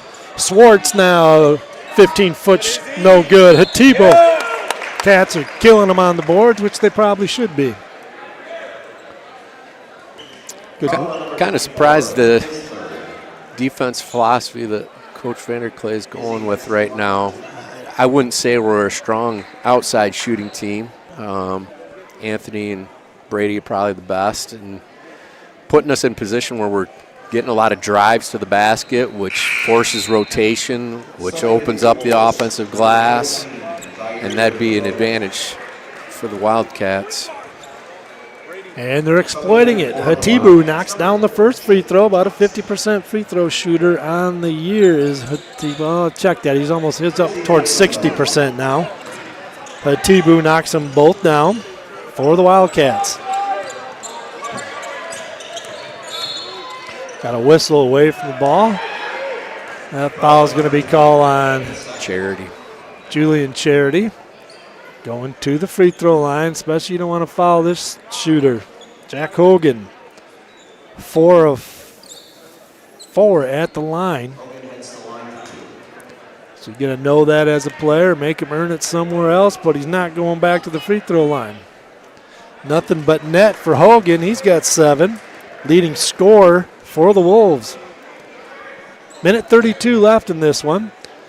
After our MHSAA message, we'll come back and recap the scoring for you for this Drosh Heating and Cooling halftime show. Hogan's got 8 points, knocks them both down. Swartz, Van Proyen over to Hatibu, right wing, dribble drive baseline. Hatibu gets all the way to the basket, gets his shot blocked by Hogan, having a nice ball game. Wiggins back to Hogan, 3 ball on the way, air ball too long. Van Proyen has it, has the air ball chant from the Northview Wildcat student section. Swartz dribble drives, he kind of puts his head down, says I'm going to the front of the rim, and he gets fouled. He'll go to the free throw line to shoot 2. But that's Coach Clay. You know, he has his philosophy. He's been doing it for years. And when I say years, 20-some years, he doesn't change. He's always lived by that. We're going to stay aggressive. We're going to challenge ourselves defensively. We're going to make you make plays. And sometimes he has teams that can really harass you with that philosophy. Sometimes they're just not as strong as others. Both those, but we got a line violation on the second miss by Swartz, so we will take that off the board, and Brady will have another shot at it. Looking for his 20th point here in the first half. Brady Swartz averaging 24 a game. Gets that one to go. He says thank you for the lane violation. Helps the free throw shooting percentage out. And the scoring average. Absolutely. 17-point lead by the Cats. 58 seconds left. As Williams has the basketball, gives it to Wiggins. Wiggins, the point guard, being checked by Van Proyen. Tough matchup here. Van Proyen tight end on the football team, guarding a quick point guard. Nice feed inside, nice find as Wilson gets the bucket. Nice pass by Wiggins to find him. 35 seconds left, 15-point lead by the Cats. Charity over to Johnson. Right side, Swartz going to jack up a three. Got it. Brady Swartz with 23, the first three in this ball game that's been made. At the Wyoming Northview game, and we have 1 3 made in the first half. A little unusual. Yes. Swartz coast to coast, tried to jam it. Gets a hard foul. He goes to the floor. Swartz will be going to the free throw line. Running out of room here for Brady's points. 18-point lead, 13 seconds left. Coach Channa says one more stop he wants before the half. Swartz will be shooting 2. Makes the first free throw. Don't know how much playing time he'll get in the second half, but 45 points, the most points ever scored in one ball game in Northview history. Steve Olson way back in the 70s. Swartz has 25 at half. 42-22, 6 seconds left. Shot is up by Wiggins, in and out, no good. Van Proyen with the rebound, three-quarter court shot is no good. And a nice half by the Wildcats as they're going to lead it by 20, 42-22.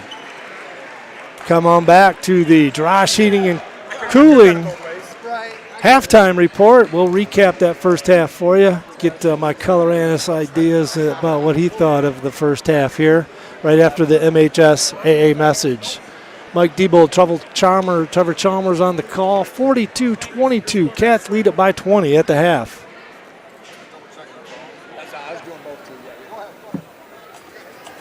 Attendance at girls' events sets a new record, and the basketball season enters the middle portion of its year. I'm John Ross, and this is This Week in High School Sports, powered by the Michigan Achievement Scholarship. Happy New Year, and welcome back to the winter sports season. Believe it or not, our first basketball district games are just over 6 weeks away. Let's take you through the rest of the hoop schedule so you know what to expect. And remember, the boys' finals are played first, followed by the girls' finals. Boys districts will tip off February 24th, with district finals on February 28th. District assignments are already set, and the draw will be posted on February 16th. The regional round will be played March 4th and 6th, with quarterfinals on Tuesday, March 11th.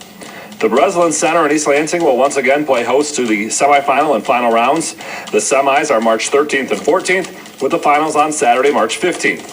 All quarterfinal and semifinal action will be streamed live on the NFHS network, and all 4 finals will air live on FanDuel Sports Detroit. Orchard Lake St. Mary's, Warren Lincoln, Niles Brandywine, and Wyoming Tri-Unity Christian will all be looking to repeat as champions. On the girls' side, everything is 1 week later. That means district play starts March 3rd, regional play starts March 10th, and the quarters are March 18th, with the semifinals and finals March 20th, 21st, and 22nd, also at the Breslin Center. West Bloomfield, Detroit Edison, Ypsilanti Arbor Prep, and Ishpeming are your defending girls champions. In addition to the NFHS Network and FanDuel Sports Detroit, all semifinal and final games for both the boys and the girls will be available on the MHSAA Championship Radio Network. For scores, schedules, pairings, and more, be sure to check out MHSAA.com. It's time for Game Balls, when we highlight a trio of standout performances from the past week. Genesee junior Avery Zinn, she scored 32 in a win over Mount Morris, passing the 1,000 career point mark in the process. She joins her older sister Riley in the 1,000-point club.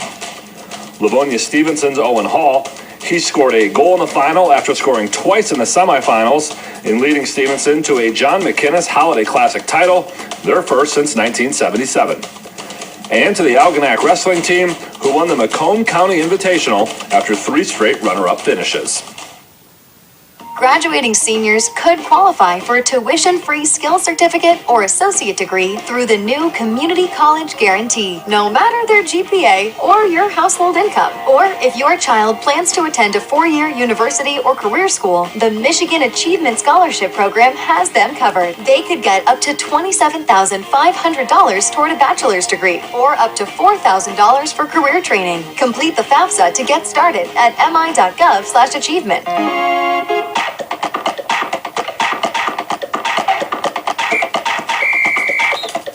Our weekly Be the Referee feature takes a look at the fine art of officiating with registered official Paige Winnie. We're used to hearing fans cheer for 3 in basketball, but now they'll be yelling 3 in wrestling as well. Previously, a takedown on the mat was worth 2 points. New this year, all takedowns are worth 3 points. This change incentivizes offense and scoring and mirrors the collegiate rule. The NCAA increased the points awarded for a takedown from 2 to 3 last season. Takedowns happen when one wrestler gains control over their opponent by bringing them to the mat from a neutral position. Once the opponent is down, the wrestler must control their position to prevent an escape or reversal. This often involves controlling their opponent while 1 point of contact of either wrestler is on the mat. Do that and you'll now be awarded 3 points. Thanks, Paige. Now more than ever, we need officials. If you're interested, please go to the MHSAA website now to register. More people bought a ticket for a girls' postseason event last school year than ever before. And for the second straight year, MHSAA tournament events drew more than 1.4 million spectators. The 2023-24 school year saw more than 471,000 spectators at girls' competitions, breaking a 9-year-old record.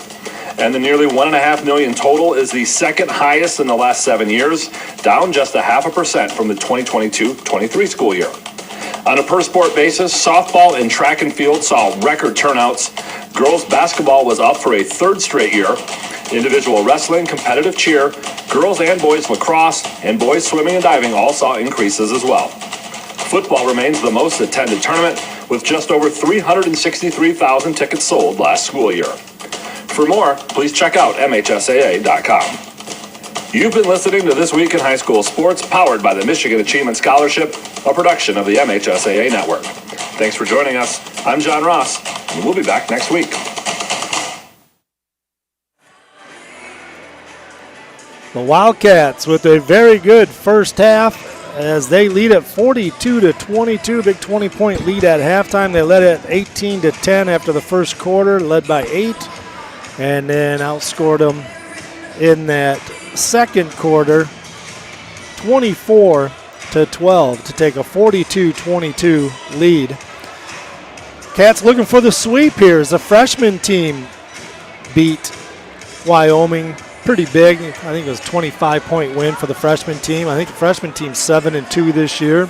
JV team, it went overtime as they end up winning at 75, does Northview 73. So the Cats looking for a sweep. Did you happen to see the end of that ball game? No, I was had to step out back to the swim meet with a few minutes left in the fourth quarter, and it was pretty tight at the time. And when I came back down after the meet, they're still playing. Yeah, so, it was overtime. And then shortly, like a second after that, the overtime, kind of controversy going on.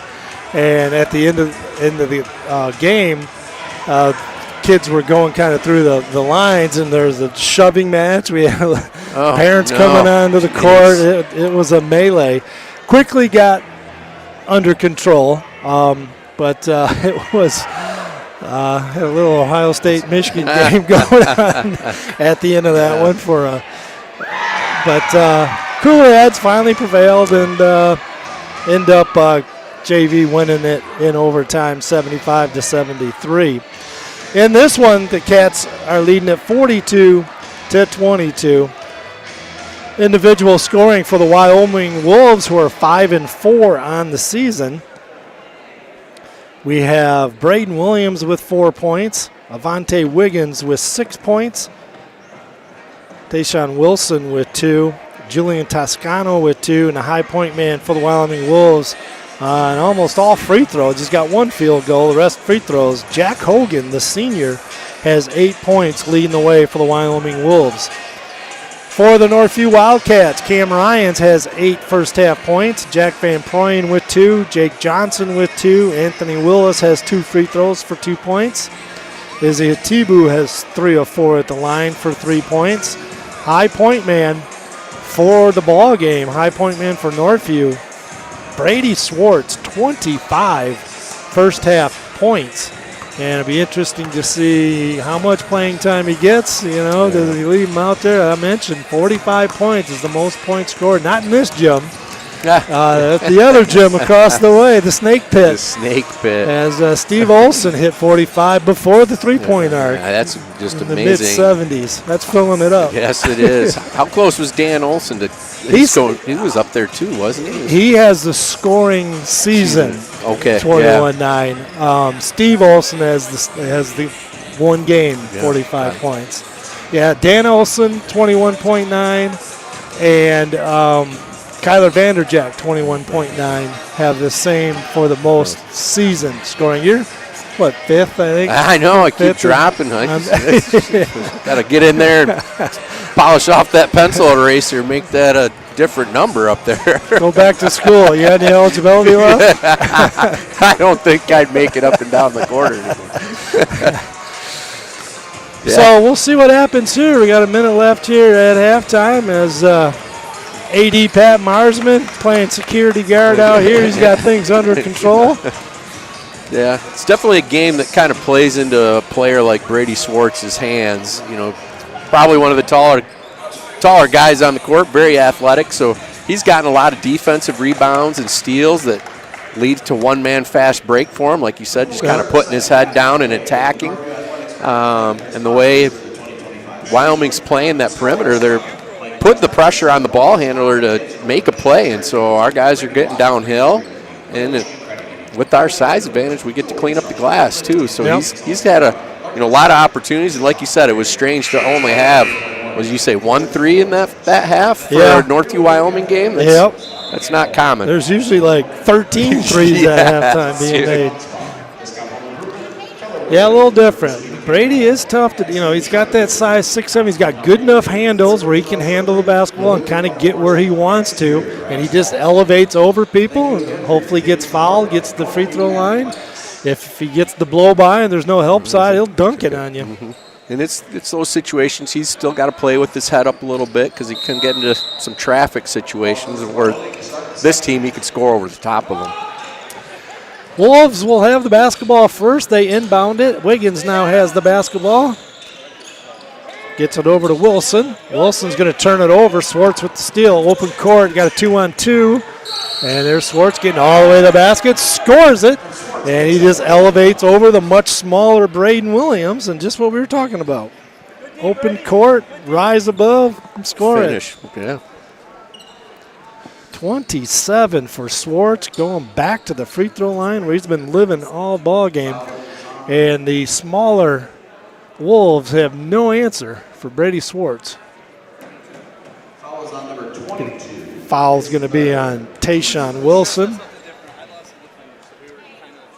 The officials are over here at the scorer's table. That's why the delay, trying to make sure they get the right foul on the right person. And here we go.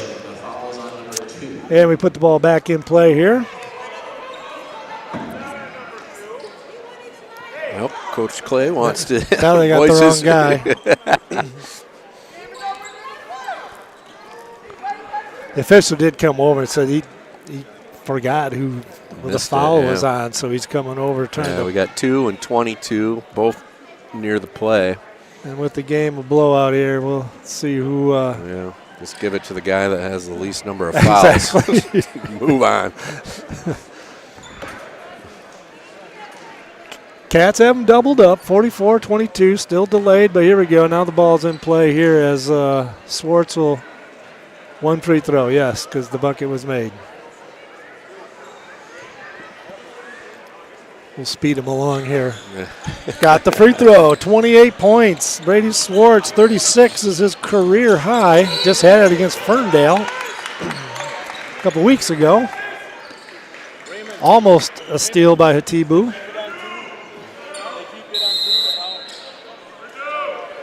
Coach Vanderclay is going to call a timeout.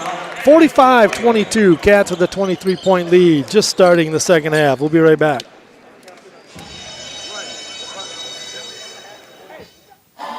Thank you, sponsors of Northview Athletics, The Score Restaurant, Mike Marsman of Treadstone Mortgage, Ken Jansen of Lake Michigan Insurance Agency, Randy Block of Green Ridge Realty, Lake Michigan Credit Union, Cutting Edge Builders, Tool Construction, Lindy Tanis of Tanis Home GR, Legend Signs, Christian Croft Fundraising, Shannon Swartz of Pierpoint Mortgage, Straight Line Fence, Real Food Cafe, Gold Star Mechanical, All Flow Plumbing, Golf Cars Plus, Design One Salon and Spa, Discount Home Improvement, Keller Williams, River City Mechanical, AIC Insurance Services, Tom's Hometown Bakery, Third Coast Oral Surgery, Boulder Creek Golf Course, Superior Asphalt. Thank you for your support.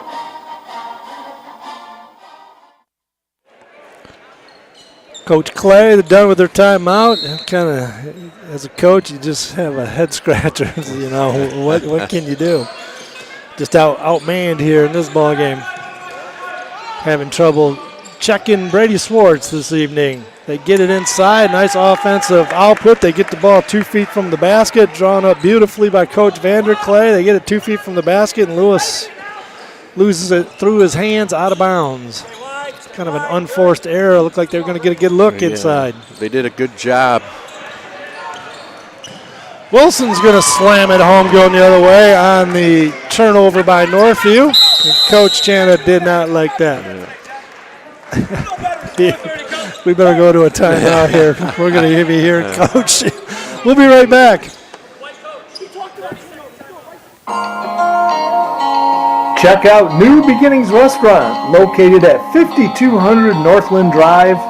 Dine in or call for takeout at 616-988-9650. Great food at a great price. Open daily 6 a.m. to 3 p.m. New Beginnings Restaurant. And we're back, 45-24. Cats lead it. Quick timeout by Coach Chana there. Just didn't like the sloppy turnover and got the retention. And I think we're back focused here now. And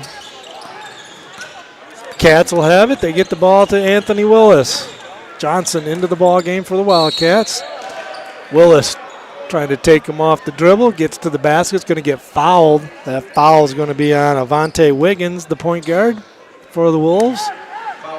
Looked like he was in the act of shooting, but they must have got him on the floor before. Called it on the floor early.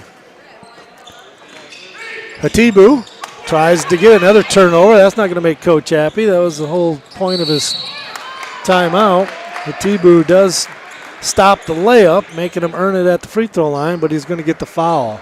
Van Proyen back in to the ball game. Do like that about Coach. He'll get on some players like he just got on Jack Van Proyen with the lazy turnover. You know, in close games, those kind of sloppy things, difference between winning and losing. Takes him out of the game, gives him a little coaching up, and he's right back into the ball game now. Helps when your teammate on the floor also turns it over on the next possession.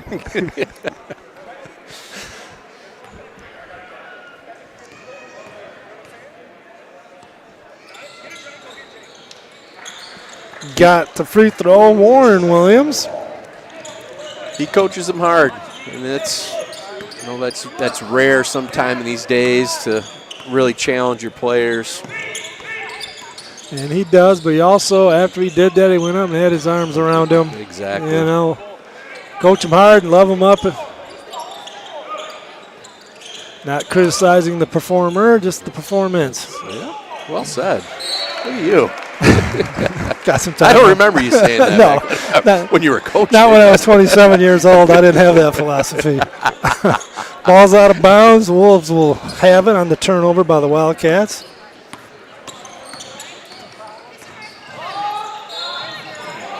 Shot is up and in. They score it. Nice dribble drive by the Wolves. Nice finish by Braden Williams. High Glasser gets it to go. He gets fouled. He'll go to the free throw line. looking for the old-fashioned three-point play. Subbing in for the Wildcats, number 12, Izzy. Brady Swartz with that foul for Northview, his second. Jake Johnson comes out of the game. So we got Hatibu, Ryans. Got officials in the way here. I can't see people. Willis is in, Swartz is in, and Van Proyen. Free throw is made. This is what by I Williams. thought. Is see a little bit sooner from Coach Vanderklay. It's three-quarter court trap. 1-2-2, three-quarter court. Just mixing it up a little bit. Probably be able to get some threes off it, and they do. Willis can hit the three, and coming away with it is the Wolves. Wiggins has the basketball, being checked by the much taller Swartz. And we get a foul on the dribble drive into the lane again. Braden Williams with the dribble drive gets fouled. He'll go back to the free throw line. 45-28, 6 minutes left in the second quarter. Very slow moving third quarter. Only 2 minutes off the clock. Seems like it's been a half hour. A few timeouts and some injury, people falling. Refs found their whistles in the locker room when they came back out. So Braden Williams knocks the free throw down, the sophomore, coming off a knee injury last year as a freshman. I guess the last 10 months has been some rehabilitation, but he's getting back on the floor. Good to see that. He's got 9 points, does Williams. Get behind him, man. His brother Warren Williams with 1 free throw as well. Cam Ryans gets bumped, gets into the lane. Shot is up, and we're going to see if they're going to score it. Foul on 10, bucket good. I'm going to give the bucket to Cam. Wasn't a very emphatic and one. Had to wait for it.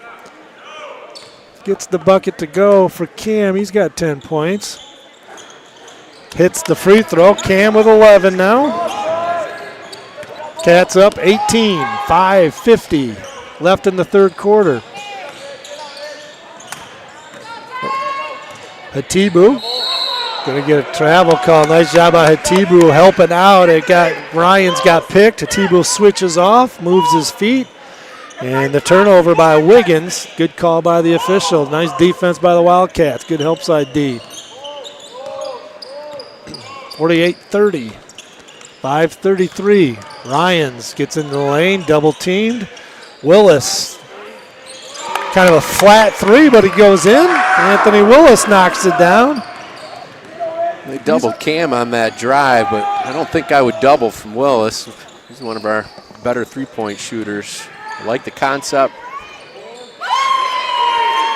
Nice dipsy-do double pump. Braden Williams is heating it up. He's got 11 points. 7 second half points for Williams. Quickly inside, Brady Swartz. He's got 30 now.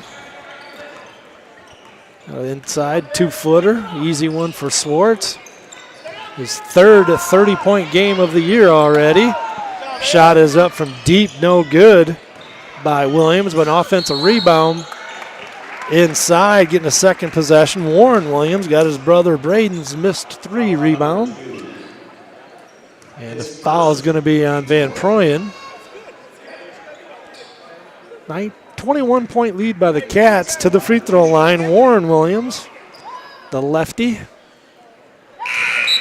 knocks it down.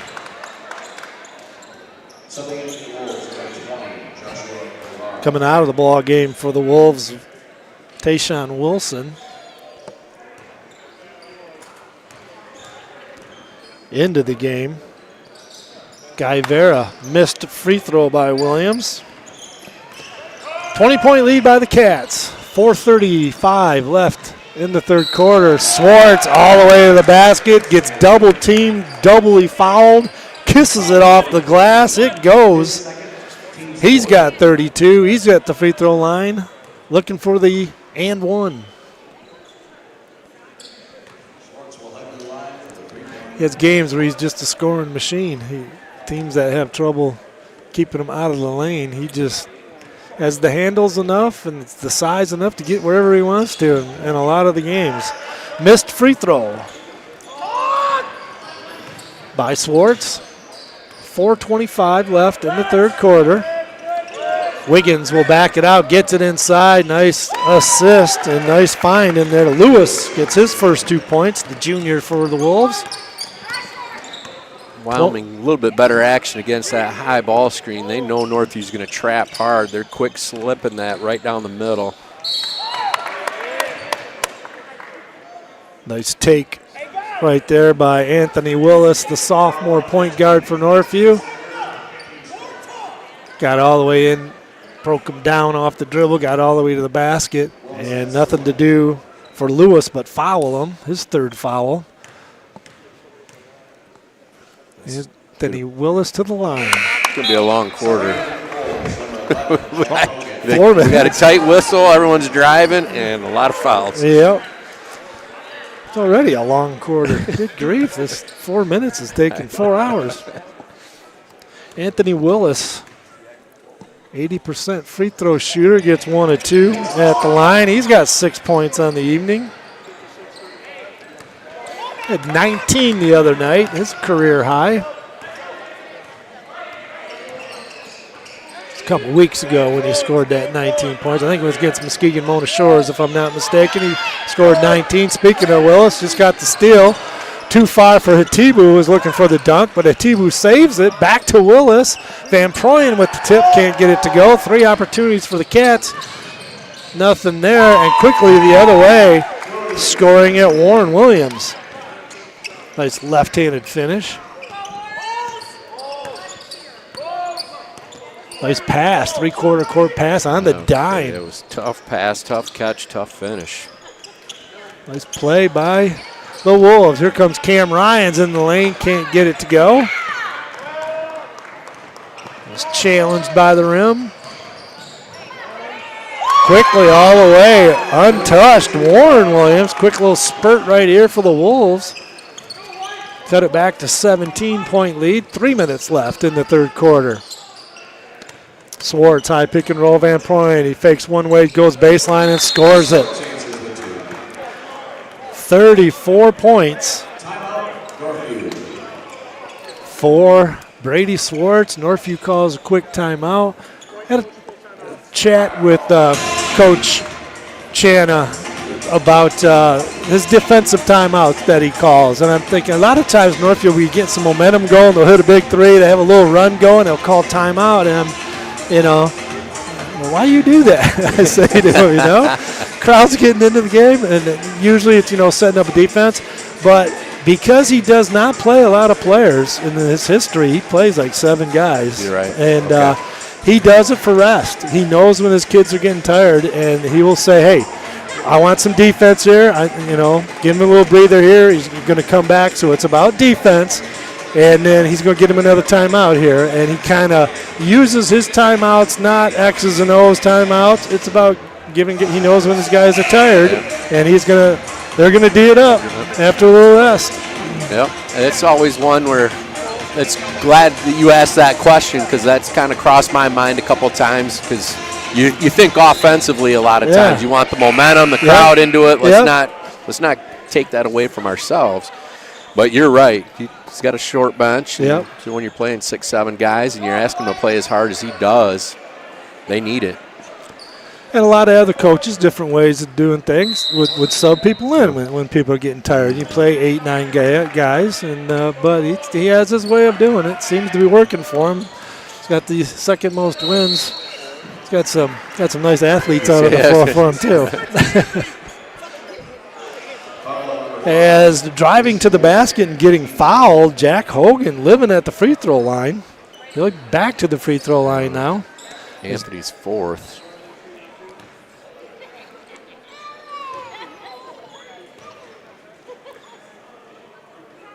Hogan knocks down the free throw. He's got 9 points. So Anthony Willis comes out with his 4 fouls. It's one of these games for Vanderclay. He's the style that he plays with this program. You always have a chance to get back in it. If a team falls asleep, get a little careless, 8-0 run here, and next thing you know, you're like, wait a minute, we're only up 14 now. So yeah, turnover just like that. A missed free throw by Hogan. Jake Johnson with the rebound, but trying to outlet, he throws it away. So turnover on the Cats, miscommunication between the two, and the Wolves have it back as they drive baseline just into the ball game. Toscano gets it to Hogan, gets in the lane. Hogan short on a shot. Hatibu with the big rebound for the Wildcats. Cam Ryans will walk it up with 2:20 left in the third quarter. We might get to the end of this third quarter yet. 58-40, Cats with an 18-point lead. Wolves not going away.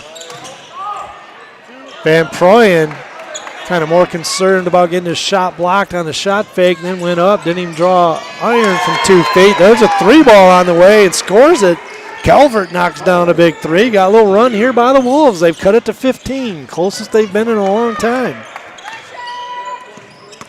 Van Proyen probes into the lane, and he gets shoved by Toscano. 24 with the foul. Toscano coming in. Warren Williams. He's got to wait, though, as we have a free throw shooter. They shoot the first one first, as Charity looking to come into the ball game for the Wildcats also. Van Proyen with the missed free throw. Out of the ball game, Toscano being replaced by Guevara. Guevara the junior. See if Van Proyen can knock down his free throw. Misses both. Rebound. Who is that? Oh, Swartz. Offensive rebound off the miss by Van Proyen. Swartz ties his career high of 36. Nice backdoor cut by Wyoming, finished by number 20. That's Guevara, his first 2 points of the ball game. Cam Ryans quickly the other way. He goes up for a shot. He gets fouled, can't get it to go, but he'll go to the free throw line. 15-point lead, 60-45. Cats lead it, minute 25 left in this third quarter. Cam Ryans to the free throw line. About a 60% free throw shooter on the year, knocks it down. He's got 12 on the ball game. Van Proyen comes out of the game. Charity into the ball game for the Wildcats. Jalen Charity, player for Grand Valley's younger brother. Ryans knocks down both free throws. He's got 13. 62-45, 17-point lead. Swartz blocks Hogan's shot. Going the other way. Hatibu trying to dunk it. Gets fouled hard. The Wyoming Wolf, who fouled him hard, tries to pick him up. Good sportsmanship right there, as Hatibu paid for that. Didn't get the dunk to go. Fell hard on the floor, but he's back up, and he's going to have to earn them at the free throw line. Izzy with 3 points on the ball game.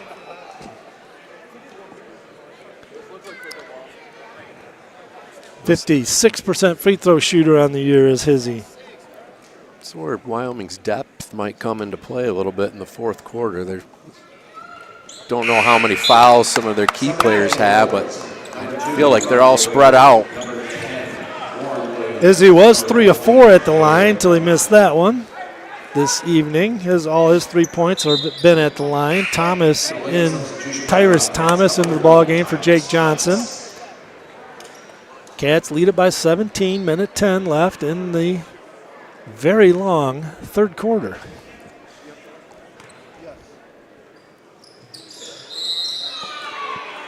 Shot was made, but it's going to be counted as a miss because Hatibu went in the lane too early. The free throw shooter cannot cross the stripe until the ball hits the rim, and Izzy was in early. 17-point lead by the Cats. Wolves have the basketball all the way to the basket. Shot is up and in. Nice left-handed high glasser by Warren Williams. Gets it to go. Hatibu with the foul.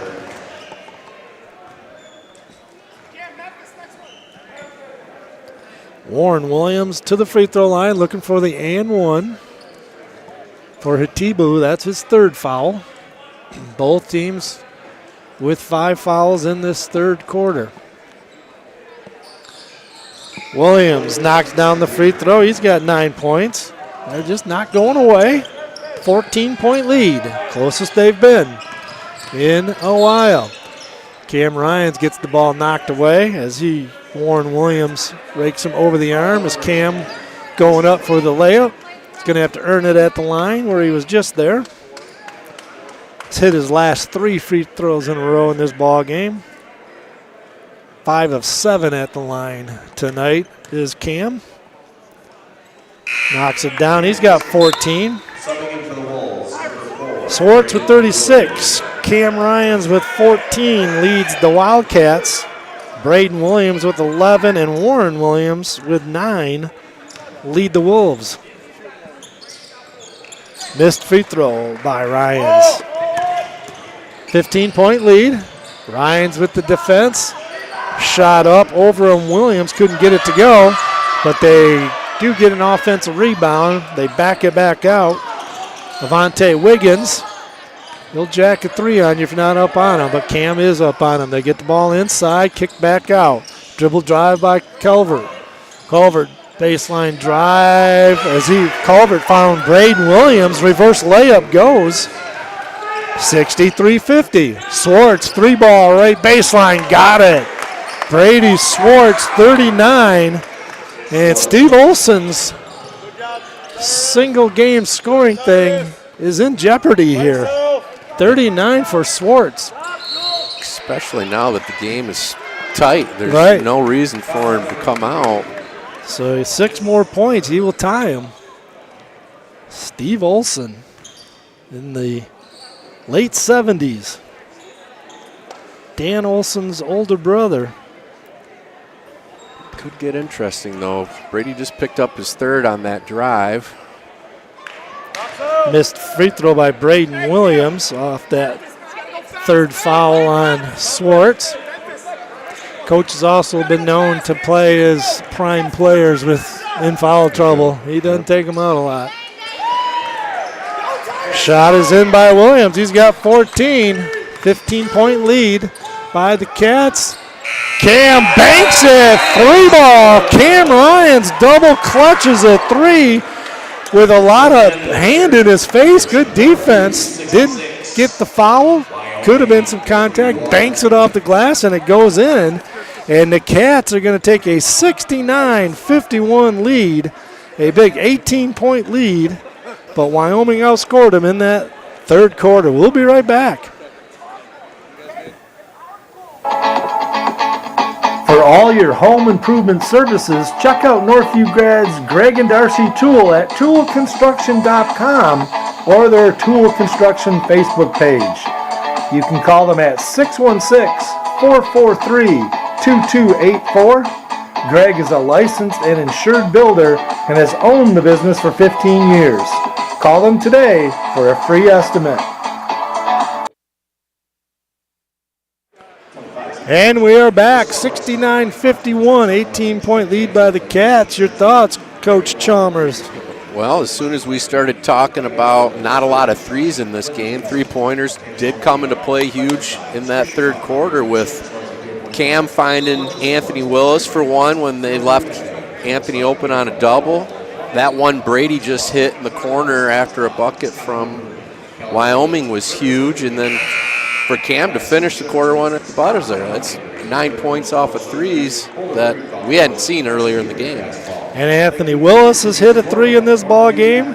The Wolves have only hit 1 3. Hard to believe, a Wyoming team only knocking down 1 3. But that little spurt just changed the dynamic of the game. It did. It was 13 they got it to. Back up to 18 now, point lead. Cam, kind of a wild shot, high glasser, couldn't get it to go. Wolves come away with it. Wiggins. Culvert, air ball from the baseline. Culvert, offensive rebound, but then there's Hatibu ripping it away. Good job, Izzy! Coach giving him a good job. Izzy, he knew that was a good possession right there for the Cats to steal that one. Looked like they might get a putback going back in, the Wolves. Swartz has the basketball. Swings it right side. Charity to Thomas. Ryan's 3-ball air ball. Swartz, left-handed finish. Tough finish. He got it to go 41 for Brady Swartz, a career high. 4 points away to tie a school record here at Northview.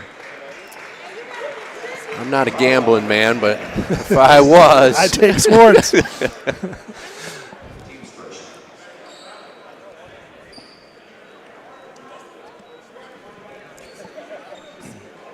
Do you remember or know the game that Steve set the record in? Was it a close game? I don't remember the game. Nope. I don't remember much about the game. Just know that he's got it. Might want to give Coach Felix a little thing in his ear to let Coach know. I'd want to know if I was a coach and guy's that close to a school record. Pull him out and he's got 44. Because he probably has no idea. Free throws are good by Williams. Did he knock them both down? Yes, he did. Knocks down both free throws. Does Braden Williams. 18-point lead by the Cats. 7 minutes left. Starters still out there for the Wildcats. Ball is deflected away, almost to steal by the Wolves. It's Tayshawn Wilson getting in the passing lane, knocks it out of bounds, but Van Proyen will take it out underneath. I was going to say, why are they taking it out? Oh, yeah, I was going to say, why are they? Now he's got it. Van Proyen gets it into Cam Ryans. They finally get it in. Ryans is going to get fouled as he was strong with the basketball. And to the free throw line, Cam Ryans. He's got 17. No, check that. That wasn't a shooting foul. We just started the fourth quarter, so only one team foul for each team, so they'll take it out of bounds. Sideline, they get it to Swartz. Swartz is going to call it for an offensive foul, posting up inside. That's his fourth. Wouldn't that be something? You foul out when you can do don't say that. A record. A knock on. This is going to be interesting. This is going to be interesting. See what happens here. 18-point lead. Hatibu with the foul. The arm bar as he got blown by the much quicker Avante Wiggins. Or check that. Taryn Culver. But they'll have it out of bounds as he was not in the act of shooting. Wolves get it in, top of the key. Anthony Willis looking to check in here at the scores table. Air ball from top of the key, Braden Williams. It goes out of bounds, and the Cats will have the basketball. Swartz comes out of the game with 6:39. I'd tell Felix, let the bench know. Let them know.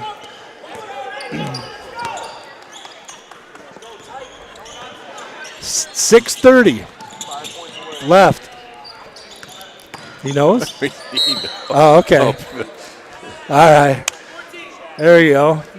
Shot was no good, but he was fouled by Ryans was in there. That foul was on DeBose. Cam Ryans to the free throw line to shoot two. Swartz back at the scorer's table looking to check in. Ryans knocks it down, has 18. Brady Swartz back into the game. And if I'm Tom Vanderklay, I'm attacking Brady Schwartz the rest of this game. Putting 5 guys on him. Doesn't want to use that set. He won't play any defense. I know that. So Ryans knocks it down. Both of them. He's got 19. 41 for Swartz, 19 for Ryans. Leading scorer for Wolves, Braden Williams with 16. We're going to take a quick timeout. We'll be right back. Cats lead it by 20, 73-53, 6:24 left in this one.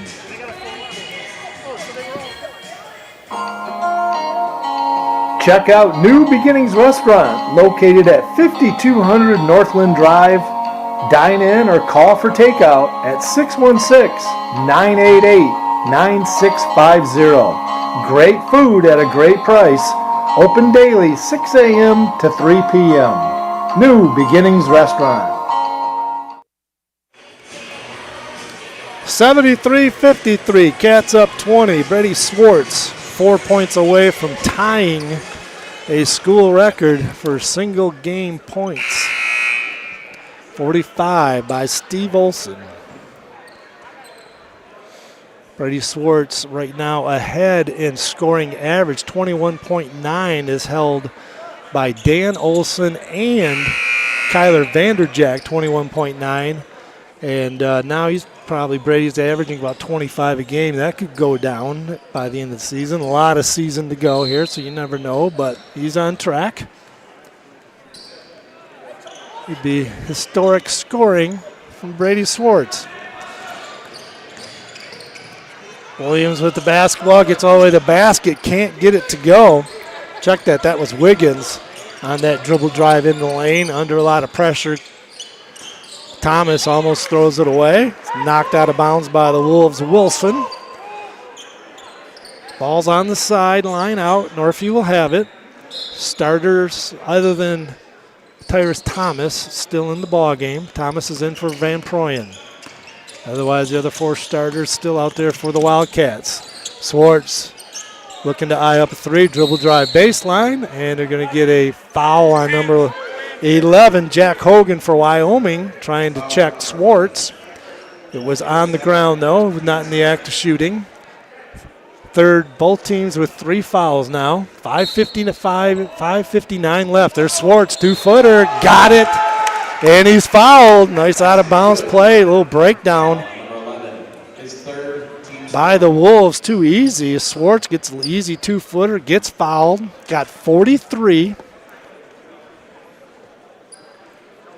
And he's looking for the and 1. Subbing in for the Wolves, number 23, Caleb Poole. There's a lot of game left. There is, 6 minutes. That's a lot of basketball. And he's going to score 70. Shanna is not a coach that he pulls guys out. You know, he keeps them going till late. Who knows what will happen with this? Swartz to the line.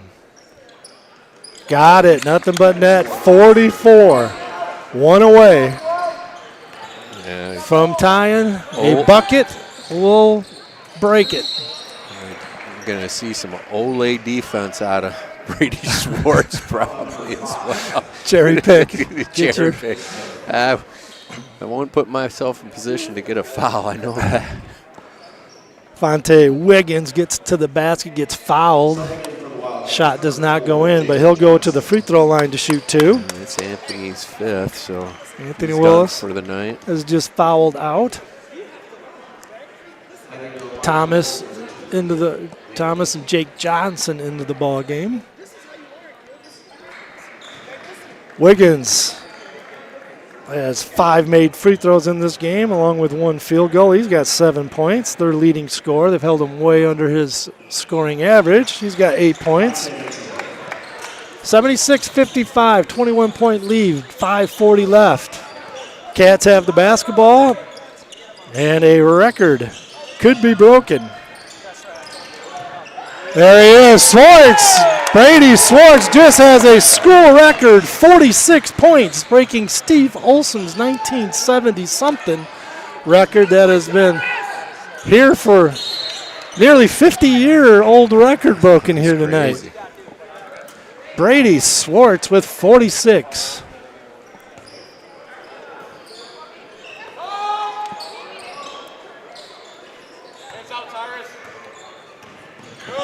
Wiggins. Thomas trying to guard him. Having trouble guarding him. Wiggins, a little shake and bake, gets by him. Thomas with the foul. Thomas's 4th foul, I believe. Yes, it is. Team's 5th, so 2 foul shots from here on out. Whew. Would not be surprised Brady comes out here pretty soon.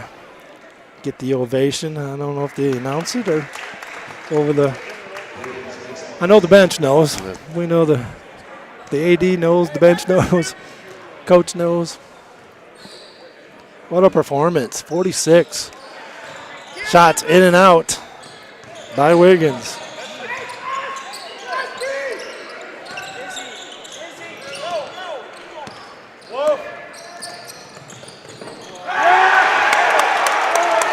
Is that Hatibu? Yes. With the dunk?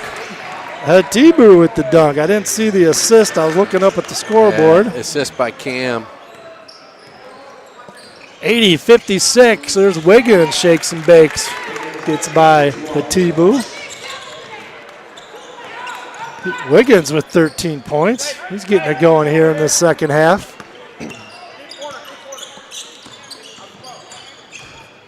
Cam in the lane, left-handed off the glass, scores it, and he's fouled. Cam Ryans now with 21 points. 46 for Swartz, 21 for Ryans.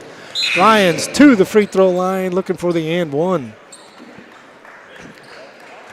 I'm trying to decide if it's hard to call it a quiet 46, but I don't feel like he just dominated the game and shot it. 25 at half and 21 in the second half. When you're playing Wyoming, you get a high possession game. Yeah. So it plays into your hands. Cameron Ryans missed a free throw there, got a rebound off it, and ended up scoring. He's got 23. 24 now for Ryans. 4:20 left in this one. Wiggins gets 6 feet away, can't get it. Swartz with the rebound. Swartz in the open court. Swartz dribble drives, gets 6 feet away. Turnaround jumper goes off the glass. Brady Swartz with 48. Well, now you got to get him 50. I tell you what, if you tried to pull me out, I'd stay in. You probably knew how many you had. Oh, yeah, I wouldn't need that scoreboard. Your dad's up there, got it charted, giving you the signals. To the free throw line, Elijah McGee looking for his first points of the ball game, just getting into the ball game. 87-58 if you're just joining us, all Wildcats here. The Wolves in the second half cut it to 13 in that third quarter, but then the spurt ability of the Wildcats got the lead right back up there.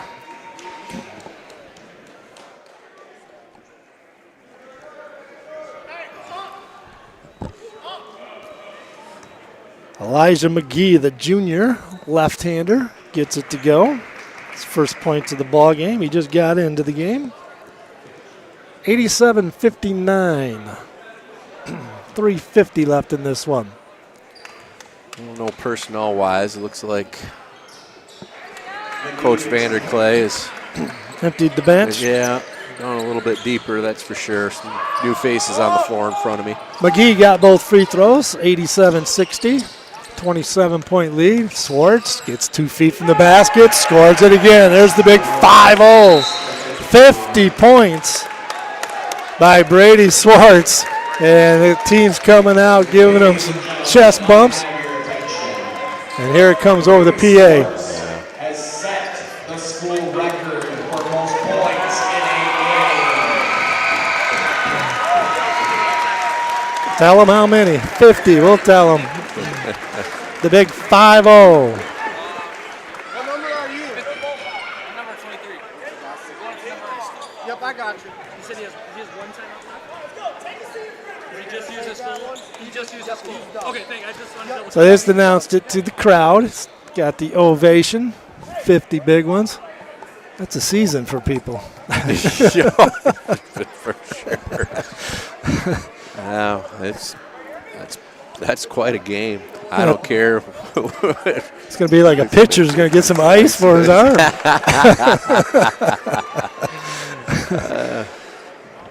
It was not a just launching stuff up. It was out of the offense. It was not any bad shots taken. What the defense gave you and his ability to attack the basket. Like you said, he's got great handles for his size and length, and he's really athletic, so he can go up and get him back off the rim and put him back in. And he's on the bench now. Can't score from there. Nope. Lays a half a hundy on the Wolves. Yikes. 50 points. School record, Brady Swartz. That'll help the scoring average out. Off the foot and turnover. Would Cam have Pool. 24? Is that you said? Tam's got 24 right now. 74 out of the 89 points come from two players. The dynamic duo, we call them. Into the lineup for the Wildcats, Armand Irving, quarterback of the football team, gets his first chance in the game. Also in Jackson Mason, a junior for the Wildcats. Also Jacob Robbins on the floor. Charity and Van Proyen are out of there on the floor for the Wildcats also for this last 3:15 of the ball game. So subs are in for the Wildcats. Look like Jacob Robbins gets that bucket. Little Kareem hook shot. 91-60, turnover Wolves. Wildcats coming the other way. Robbins going coast to coast, off the glass, can't get it to go. Irving with the offensive rebound. As Bench is up on the floor, appreciates his athleticism in practices. Sure, it's fun for him having to guard some of these players. I'm going to say it was a turnover, though, or tied up. That's what it was in the alternating possession. So not the turnover. But the Wolves will have it. 2:47 left in this one. 31-point lead, all Wildcats. As the Wolves cut it to 13 midway through that third quarter, and it's been all Wildcats since then.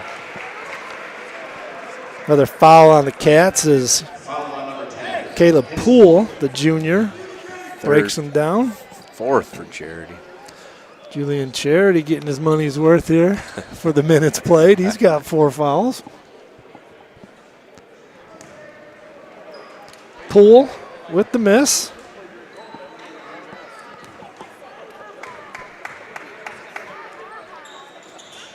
And hits the second. Does Caleb Poole. Robbins with the basketball. He's going to get called for travel, spun dribble, and kind of shuffled his feet as he had his back to the basket. Turnover Wildcats. Wolves will have it. Stay tuned to the Tool Construction post-game show as we'll recap this game for you. I'm sure we might get Brady Swartz over here on the headsets. We only got one that works, so we'll try to get Brady Swartz for you at the end of this one. So come on back to the Tool Construction post-game show. Shot up, no good by Palmer. A little 2-footer, easy one missed, but he got his offensive rebound and got fouled. So Quavari Palmer will go to the free throw line, the sophomore for Wyoming. So does this count as another assist for me to Rimpolsky, covering for him? Like, can I go back and add another one? Sure. I'll get the dust off the record books from 30 years ago.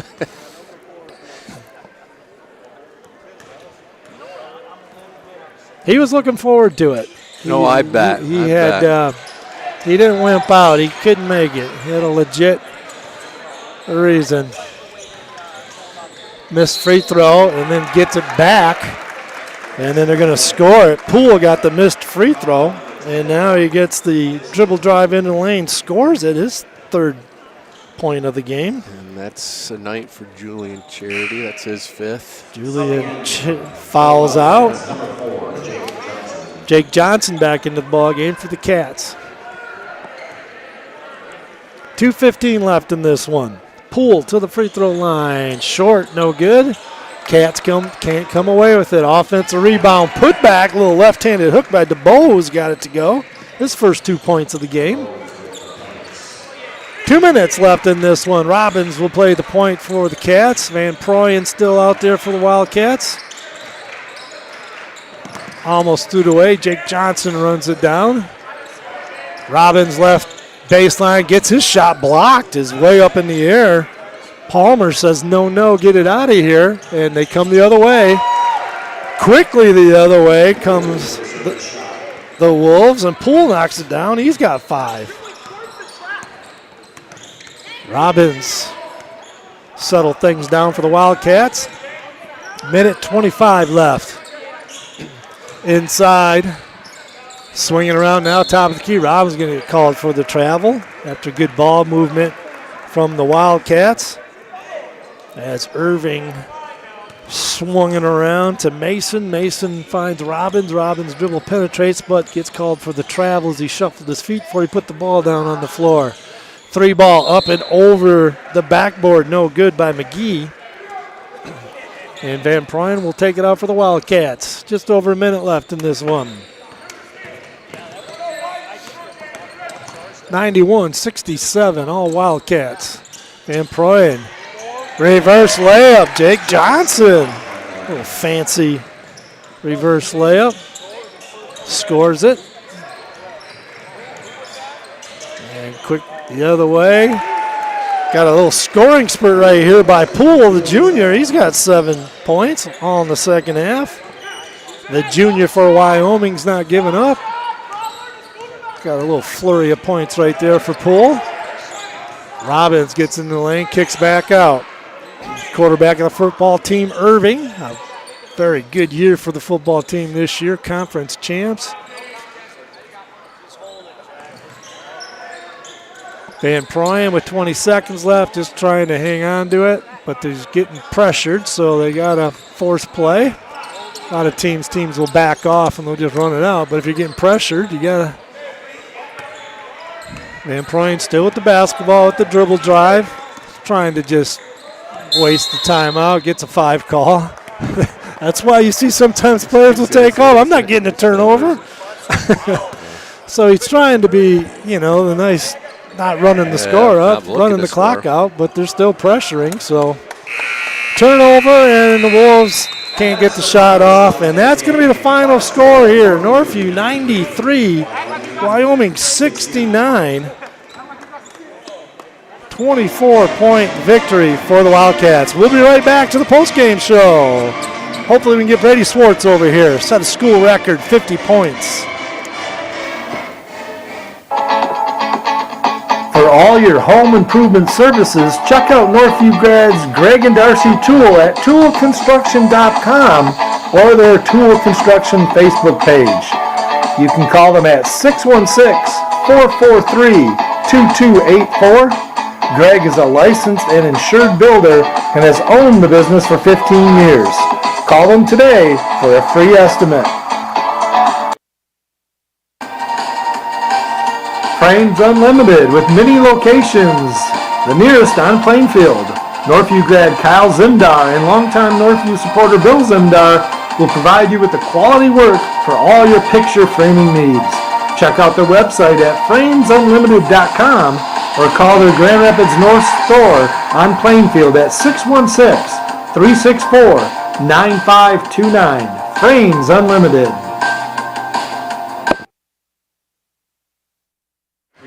And we are back here at Northview High School. We have Brady Swartz here as our special guest at the end of this. Brady, a school record 50 points, 45 by Steve Olson way back almost 50 years ago, mid-70s. And that record has held for this long, and you break it with 50 points. Talk about your ball game tonight. I know you don't like to talk about yourself, but this one will let you. At the start of the game, we was hyped. We was getting into it. And, my teammates, they're the ones who gave me the passes and everything. So if it wasn't without them, then I wouldn't have even scored at all. So thanks to them, they gave me the ball, so that's up to them. And me and Coach Chalmers were talking about this. This wasn't something where you were just jacking up. You got everything out of the offense. There was not a bad shot. You got a lot of, with your height and your ball handling skills, you can kind of get where you want to on the court.